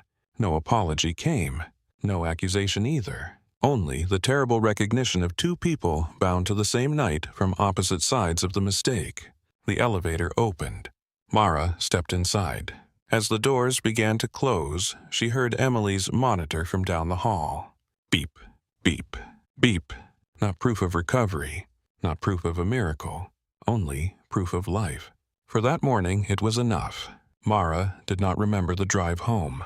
She remembered pieces of it, but not the whole thing. The wet pavement shining under streetlights. The steering wheel cold under her fingers. A traffic light turning green while she sat through it until someone honked behind her. The first gray edge of morning pressing against the roofs of Norfolk. She reached her apartment just after 11.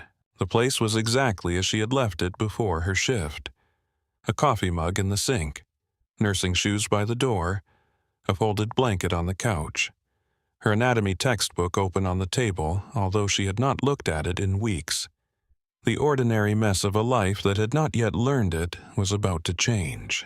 Mara stood in the doorway with her keys in her hand. For one strange second, she wanted to turn around and go back to the hospital. Not because she wanted to work. Not because she wanted to face Patricia Wells, Dr. Keene, or the review board. Because Emily was there. Because Emily had blinked. Because Mara had spent the night fighting for proof, and now that proof existed in a room she was not allowed to enter. Her phone buzzed. Caleb. She stared at his name until it stopped ringing. Then it buzzed again. She answered on the second ring. "You alive?" he asked. Mara shut the door behind her and leaned back against it. "I think so." Caleb went silent. He knew her voice too well. What happened? Mara slid down the door until she was sitting on the floor. She answered. For a while there was no sound but Caleb breathing on the other end. Then he said how, blinking, squeezing, looking toward her father. They repeated it with another neurologist. "She has blood flow, she is not brain dead." Caleb exhaled long and uneven. "God, I locked the room. That sounds like you. I may lose my license. That also sounds like you." She closed her eyes. "Do not make me laugh. I am not. I am trying not to throw up." Mara pressed her fingers against her forehead. "I keep thinking about what would have happened if I had done nothing. Do not do that yet." "How do I not do that?" "You sleep first." "I cannot." "Yes, you can. Your body will take it whether you agree or not." Mara looked across the apartment at the couch. The sun was beginning to cut a pale line along the wall. Caleb.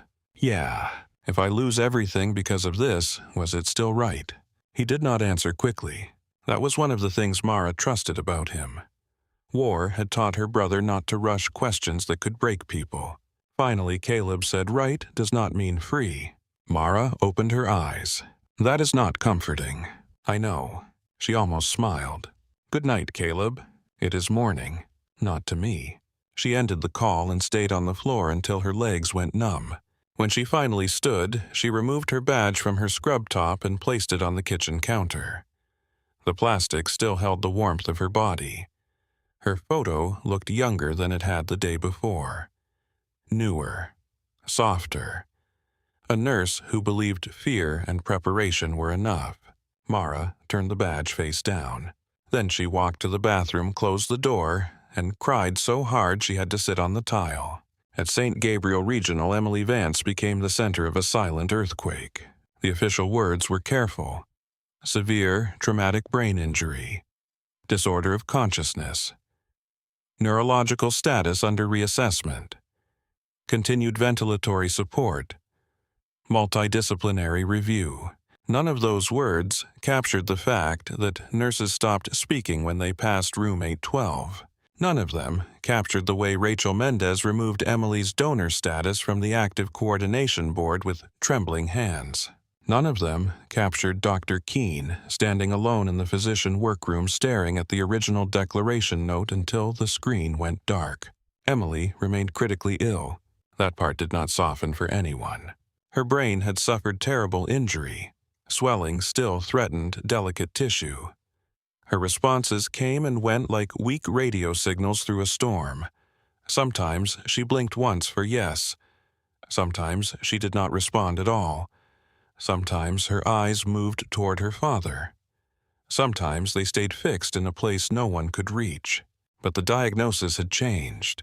That was enough to change everything. Admiral Vance did not leave the hospital for 3 days. He slept in a chair for 20 minutes at a time. He learned the names of nurses. He learned which alarm meant danger and which one meant a line had kinked. He learned not to stand too close during procedures. He learned to ask questions without making everyone feel court-martialed. Dr. Rourke stayed through the first 48 hours, then arranged transfer consultations with the neurological rehabilitation team. She also began collecting the records, not for revenge, for clarity.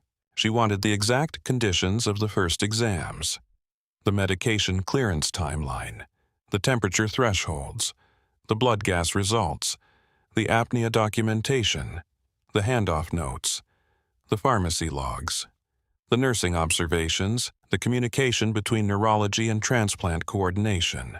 A case like Emily's could not be left to rumor. Rumor was how hospitals protected themselves.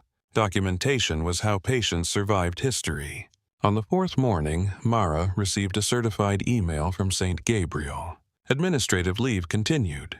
A formal hearing had been scheduled. She read the message 3 times at her kitchen table. Then she put on a clean sweater, drove to the grocery store, and stood in front of the cereal aisle for 11 minutes because she could not remember what she had come to buy. 2 weeks passed. Mara did not return to the ICU. At first, the absence felt like punishment. Then it began to feel worse than punishment. It felt like erasure. Her body still woke at shift hours. She still reached for her badge before leaving the apartment. She still heard phantom alarms in the shower. Reporters called twice. She did not answer. A number she did not know left a voicemail asking if she wanted to tell her side of the miracle nurse story. She deleted it before the message ended. Miracle nurse. The words made her angry. There had been no miracle in the supply room when her hands shook over the phone. No miracle in the chart discrepancy. No miracle in the sound of the lock sealing. No miracle in the possibility that she might have been wrong. The public liked simple stories. The room had not been simple. Diane called once every few days. She never said much. Eat something. I did. Something with protein. Yes, Mom. I am not old enough to be your mother. You have ICU mother energy.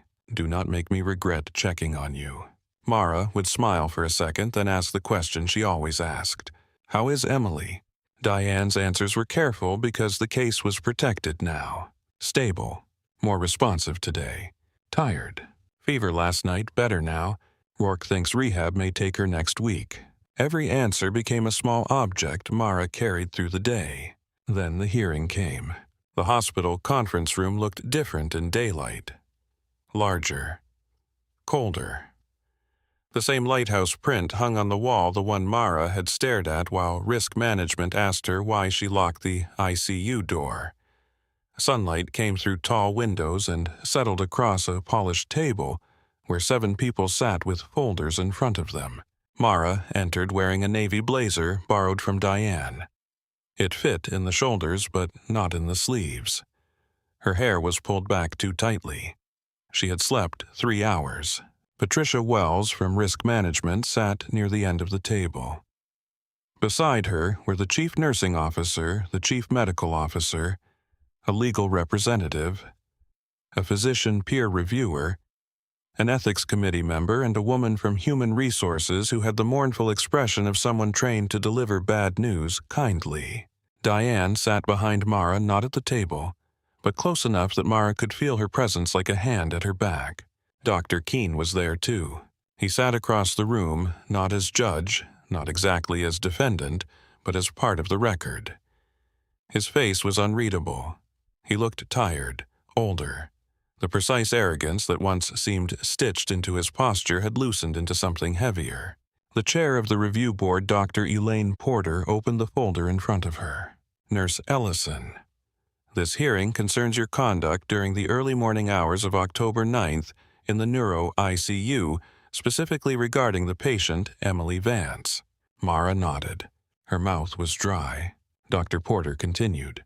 The board will review clinical context chain of command, patient safety, legal exposure, and professional standards.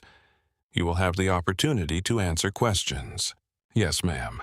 The first part was clinical. Times, notes, observations, alarms, orders. Who was present, who said what, when the donor case was suspended, when the independent consult arrived, when Emily's status changed.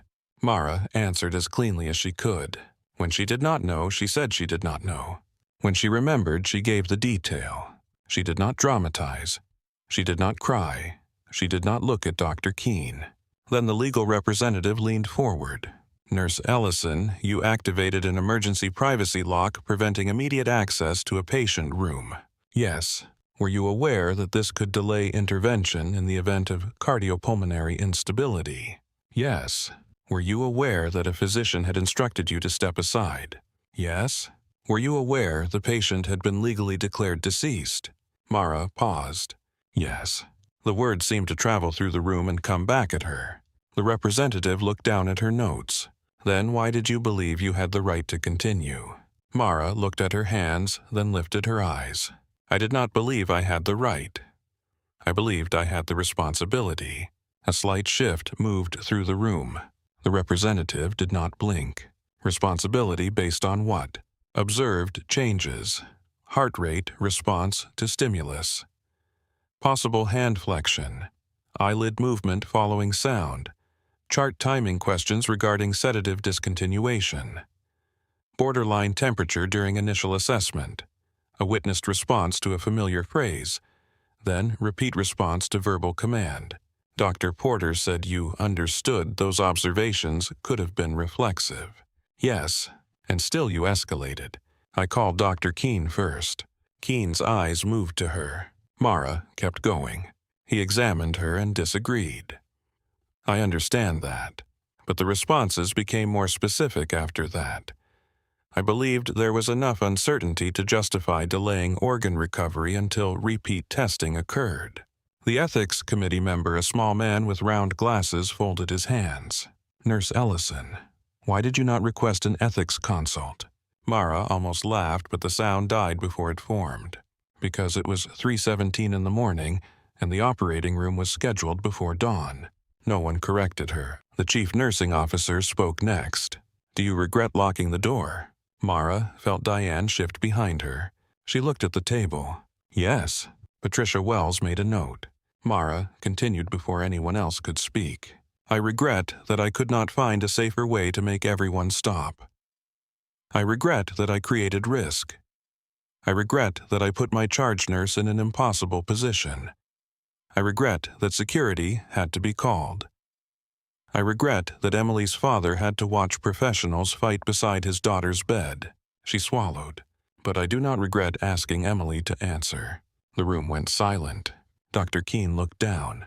Dr. Porter turned a page. Dr. Rourke provided a written statement. It says your observations were clinically relevant and contributed to a necessary reassessment. It also says your method of escalation was outside acceptable practice and created avoidable institutional risk. That sounds right. The human resources woman looked surprised. Mara looked at her. I am not asking anyone to pretend I followed policy. Dr. Porter studied her for a long moment. What are you asking for? Mara's voice was quieter when she answered. I am asking you not to build a policy where the first person who notices uncertainty is punished harder than the uncertainty itself. The words settled like dust in sunlight. The door opened before Dr. Porter could respond. Everyone turned. Admiral Robert Vance stood in the doorway. He wore a dark civilian suit. No ribbons, no rank, no visible armor. In his right hand he held a folded sheet of paper, A hospital administrator behind him looked anxious and out of breath. Dr. Porter frowned. "Admiral Vance, this is a closed proceeding." Robert stepped inside. "I know. This is not appropriate." "No," he said. "What happened to my daughter was not appropriate. This is necessary." The legal representative began to stand. Robert placed the paper on the table. "I am not here to threaten litigation. If I were, you would not hear it from me first." No one moved. "I am here because decisions are easier when the patient is silent." My daughter is no longer silent. Mara's throat tightened. Dr. Porter looked at the paper but did not touch it. "What is this?" "A statement from Emily." The room changed. Even Dr. Keene looked up. Robert unfolded the paper with care and placed it in front of the board. The letters were large, uneven, painfully slow, written with assistance but signed by Emily's own hand. Mara saw only 4 words from where she sat. "Mara saw me first." She looked away before tears could rise. Robert spoke, his voice controlled. "My daughter cannot speak more than a few words at a time. She tires quickly. Some days she cannot answer at all. But she remembers voices. She remembers being cold. She remembers hearing me. She remembers trying to move and failing." He looked at Dr. Keene, then not with hatred but with something harder to bear. "She remembers being discussed as if she were not in the room." Keene closed his eyes. Robert turned back to the board. "I am not a doctor. I do not know how often this happens. Maybe almost never. Maybe that is what lets people sleep. But on that morning, Nurse Ellison saw a person where the rest of us had begun to see a process. Punish her, if you must. But do not pretend the hospital was protected by everyone who followed the file. My daughter was protected by the one person who questioned it." No one spoke. Robert looked at Mara. For the first time since that night, she saw exhaustion in him without the sharp edge of command. Then he left the room. The hearing continued for another hour, but the air had changed. Questions came softer. Answers took longer. Dr. Keene was asked to describe his examinations. He did so in a level voice. He defended the process. He acknowledged the later findings. He did not apologize, but when asked whether repeat assessment should have occurred after the father witnessed a blink, he stared at the table for a long time. "Yes," he said finally. The word seemed to cost him. 3 days later, Mara received the decision. Not termination, not full exoneration, a formal reprimand. Required remedial training on chain of command and crisis escalation. Probationary reinstatement contingent on supervision. Participation in a new review committee for neurological determination procedures. Mara sat at her kitchen table and read the letter twice.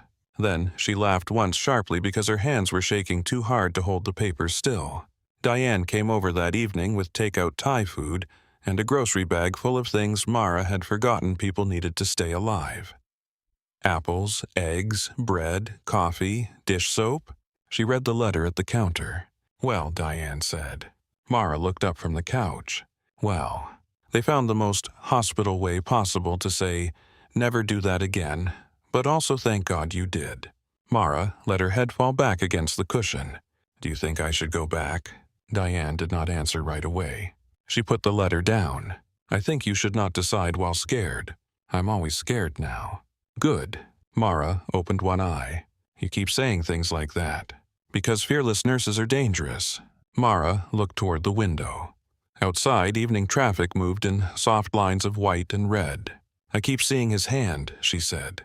"Admiral Vance, Emily's, closing around his.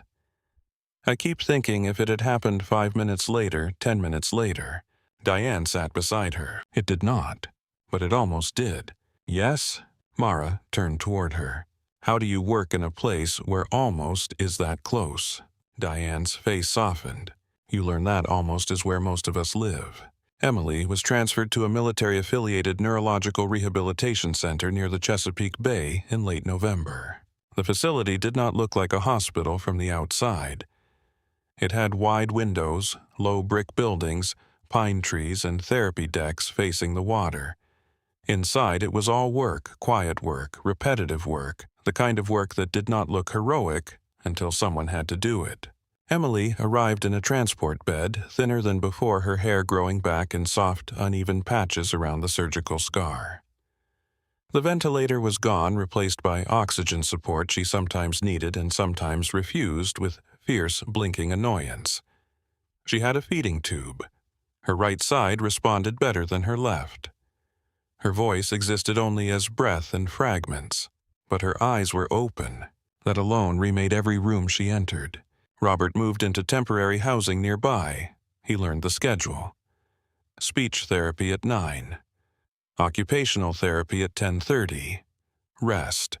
Neuropsychology if tolerated. Physical therapy in the afternoon. More rest. Too much stimulation could exhaust her.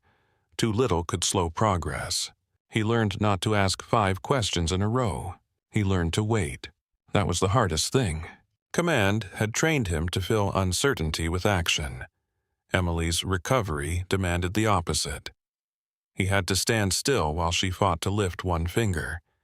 He had to breathe normally while she tried to swallow water from a sponge. He had to keep his face calm when frustration filled her eyes. One afternoon, a speech therapist named Lena placed a letterboard on Emily's lap. "Take your time," Lena said. Emily stared at the board. Robert sat beside her, hands folded, jaw clenched against the urge to help.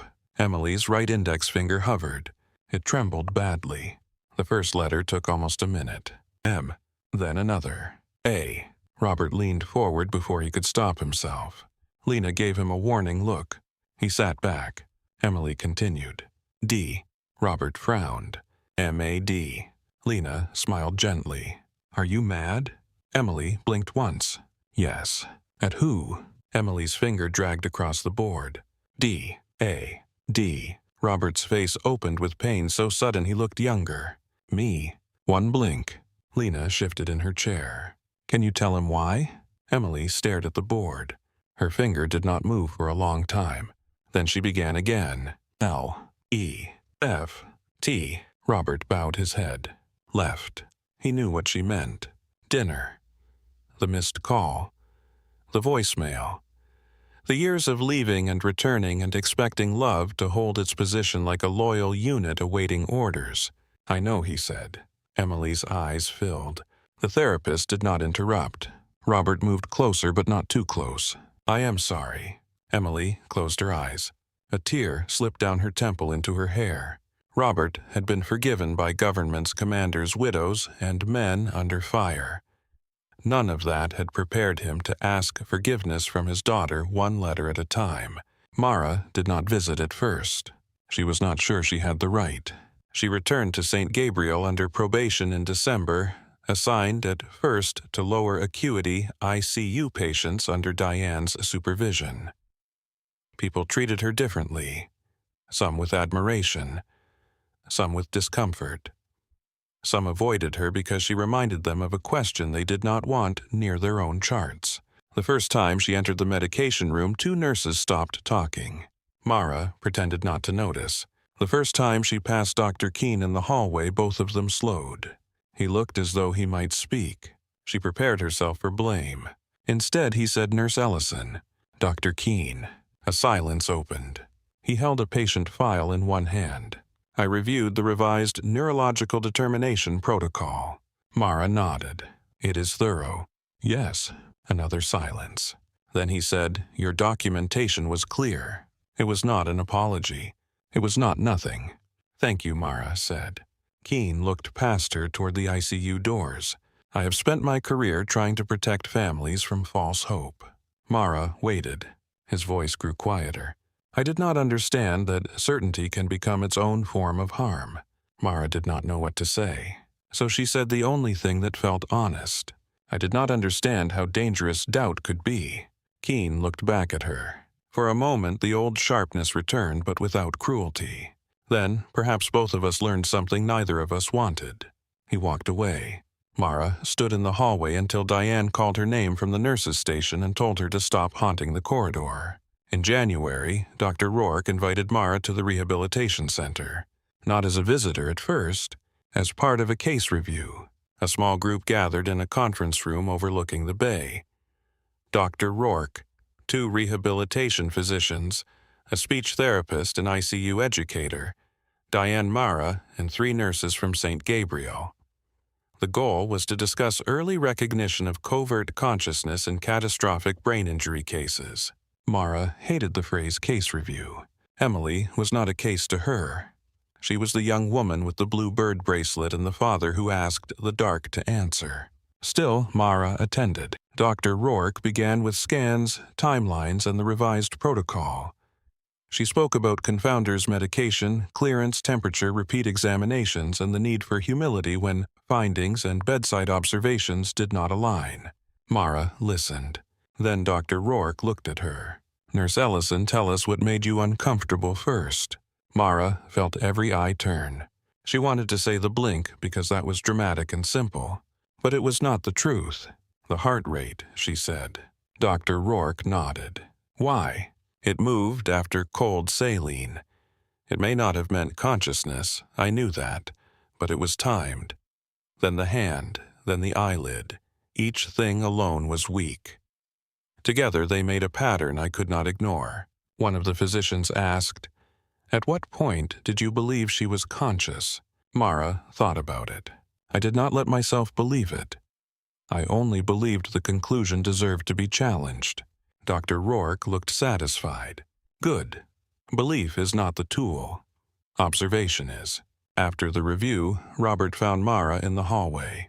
He looked different in civilian clothes. Less like a symbol. More like a tired father who had learned the layout of vending machines and therapy rooms. "She wants to see you," he said. Mara's chest tightened.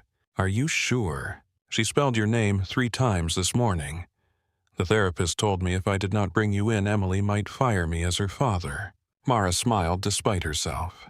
"That sounds like her." Robert nodded toward the therapy wing. "She is stronger in the mornings. This is a good window." Mara followed him down a hallway lined with patient artwork recovery charts and photographs of people standing beside parallel bars with the fierce pride of mountain climbers. Emily sat near a window in a wheelchair, a blanket over her legs, a blue sweater loose around her shoulders. Her hair had grown enough to curl near her ears. The scar at her temple was visible, pale and clean. She turned her head when Mara entered. Not quickly, not easily, but she turned. Mara stopped just inside the room. "Hi, Emily." Emily watched her. Her eyes were brighter than Mara remembered. Still tired, still trapped inside effort, but present. The speech therapist placed the letterboard on Emily's lap.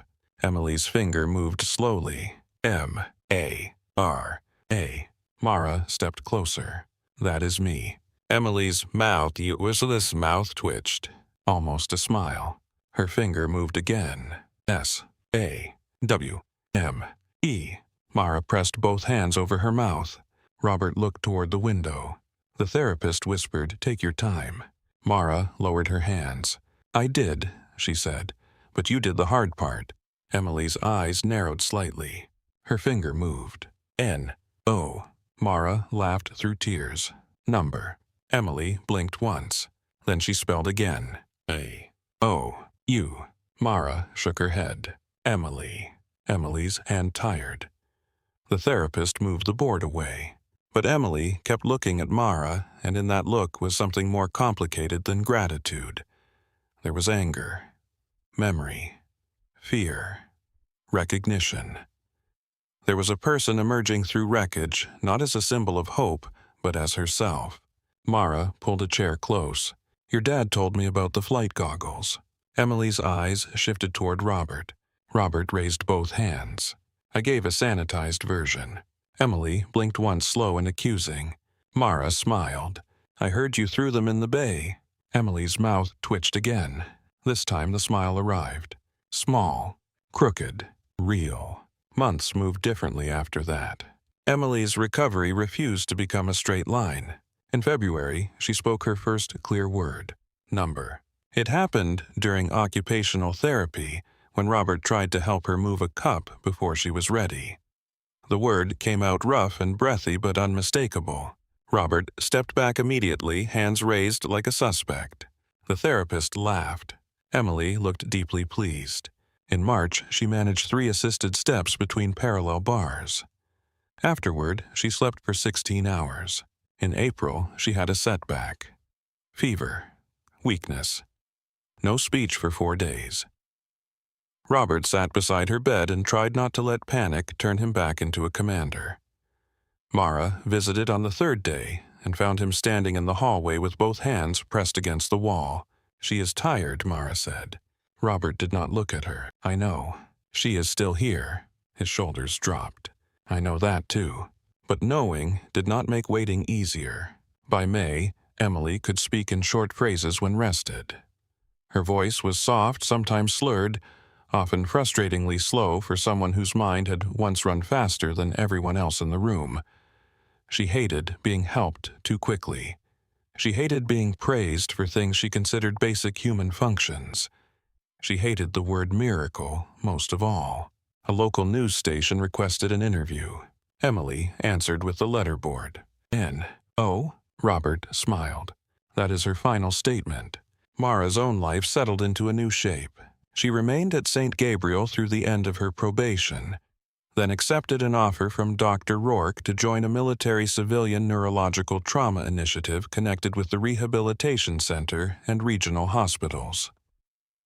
The program focused on severe brain injury disorders of consciousness family communication and bedside escalation protocols. Diane pretended to be annoyed. "You realize you are leaving me short-staffed. You told me to go. I told you to consider it. That is different. You said, and I quote, 'Get out before this place eats your soul.'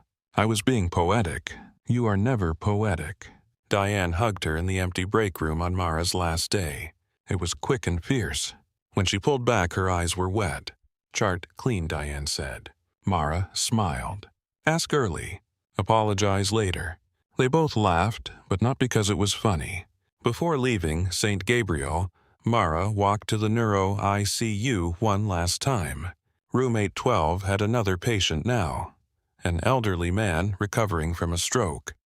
His daughter sat beside him reading a paperback novel aloud. The ventilator was gone. The lights were warmer than Mara remembered. She did not enter. She stood at the glass for a moment long enough to feel the old fear rise and settle. Then Dr. Keene appeared beside her. Neither of them spoke at first. Inside the room, the daughter turned a page. Keene's hands were in the pockets of his white coat. "I think about that night often," he said. Mara kept her eyes on the room.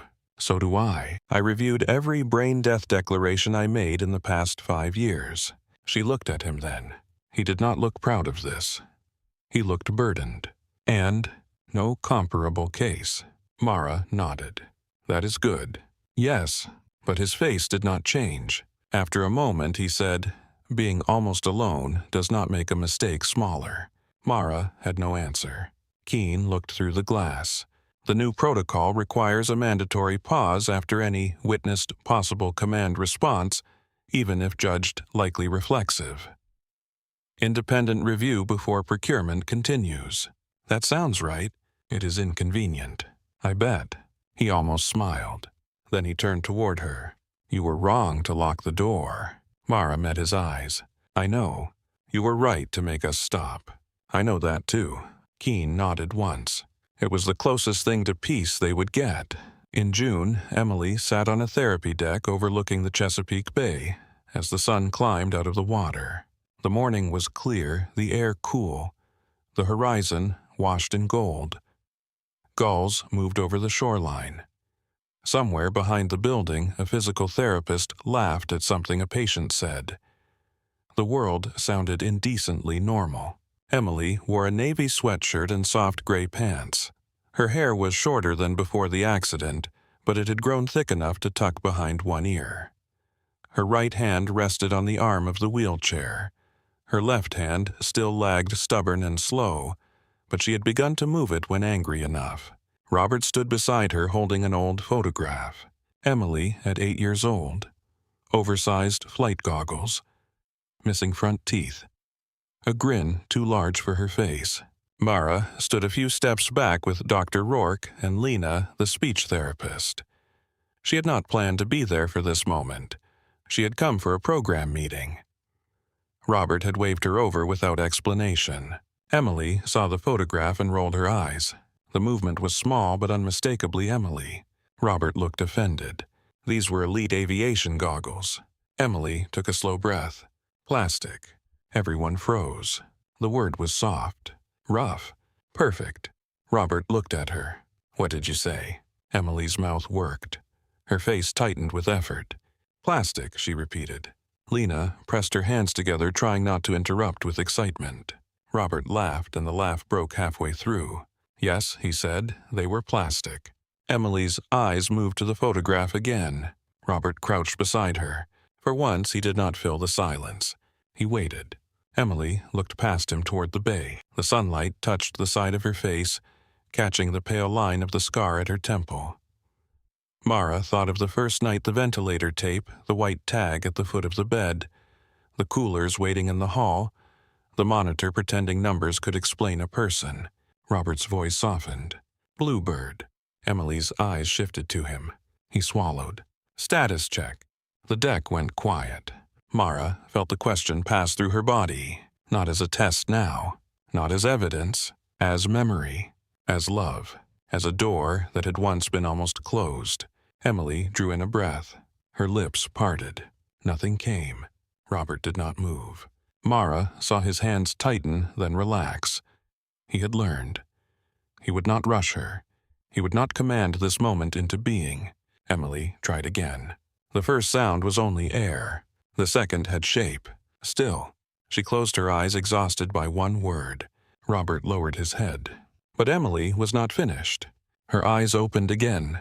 She gathered herself from somewhere deeper than muscle. Flying. The word trembled. It barely held together. It reached them anyway. Robert covered his face with both hands.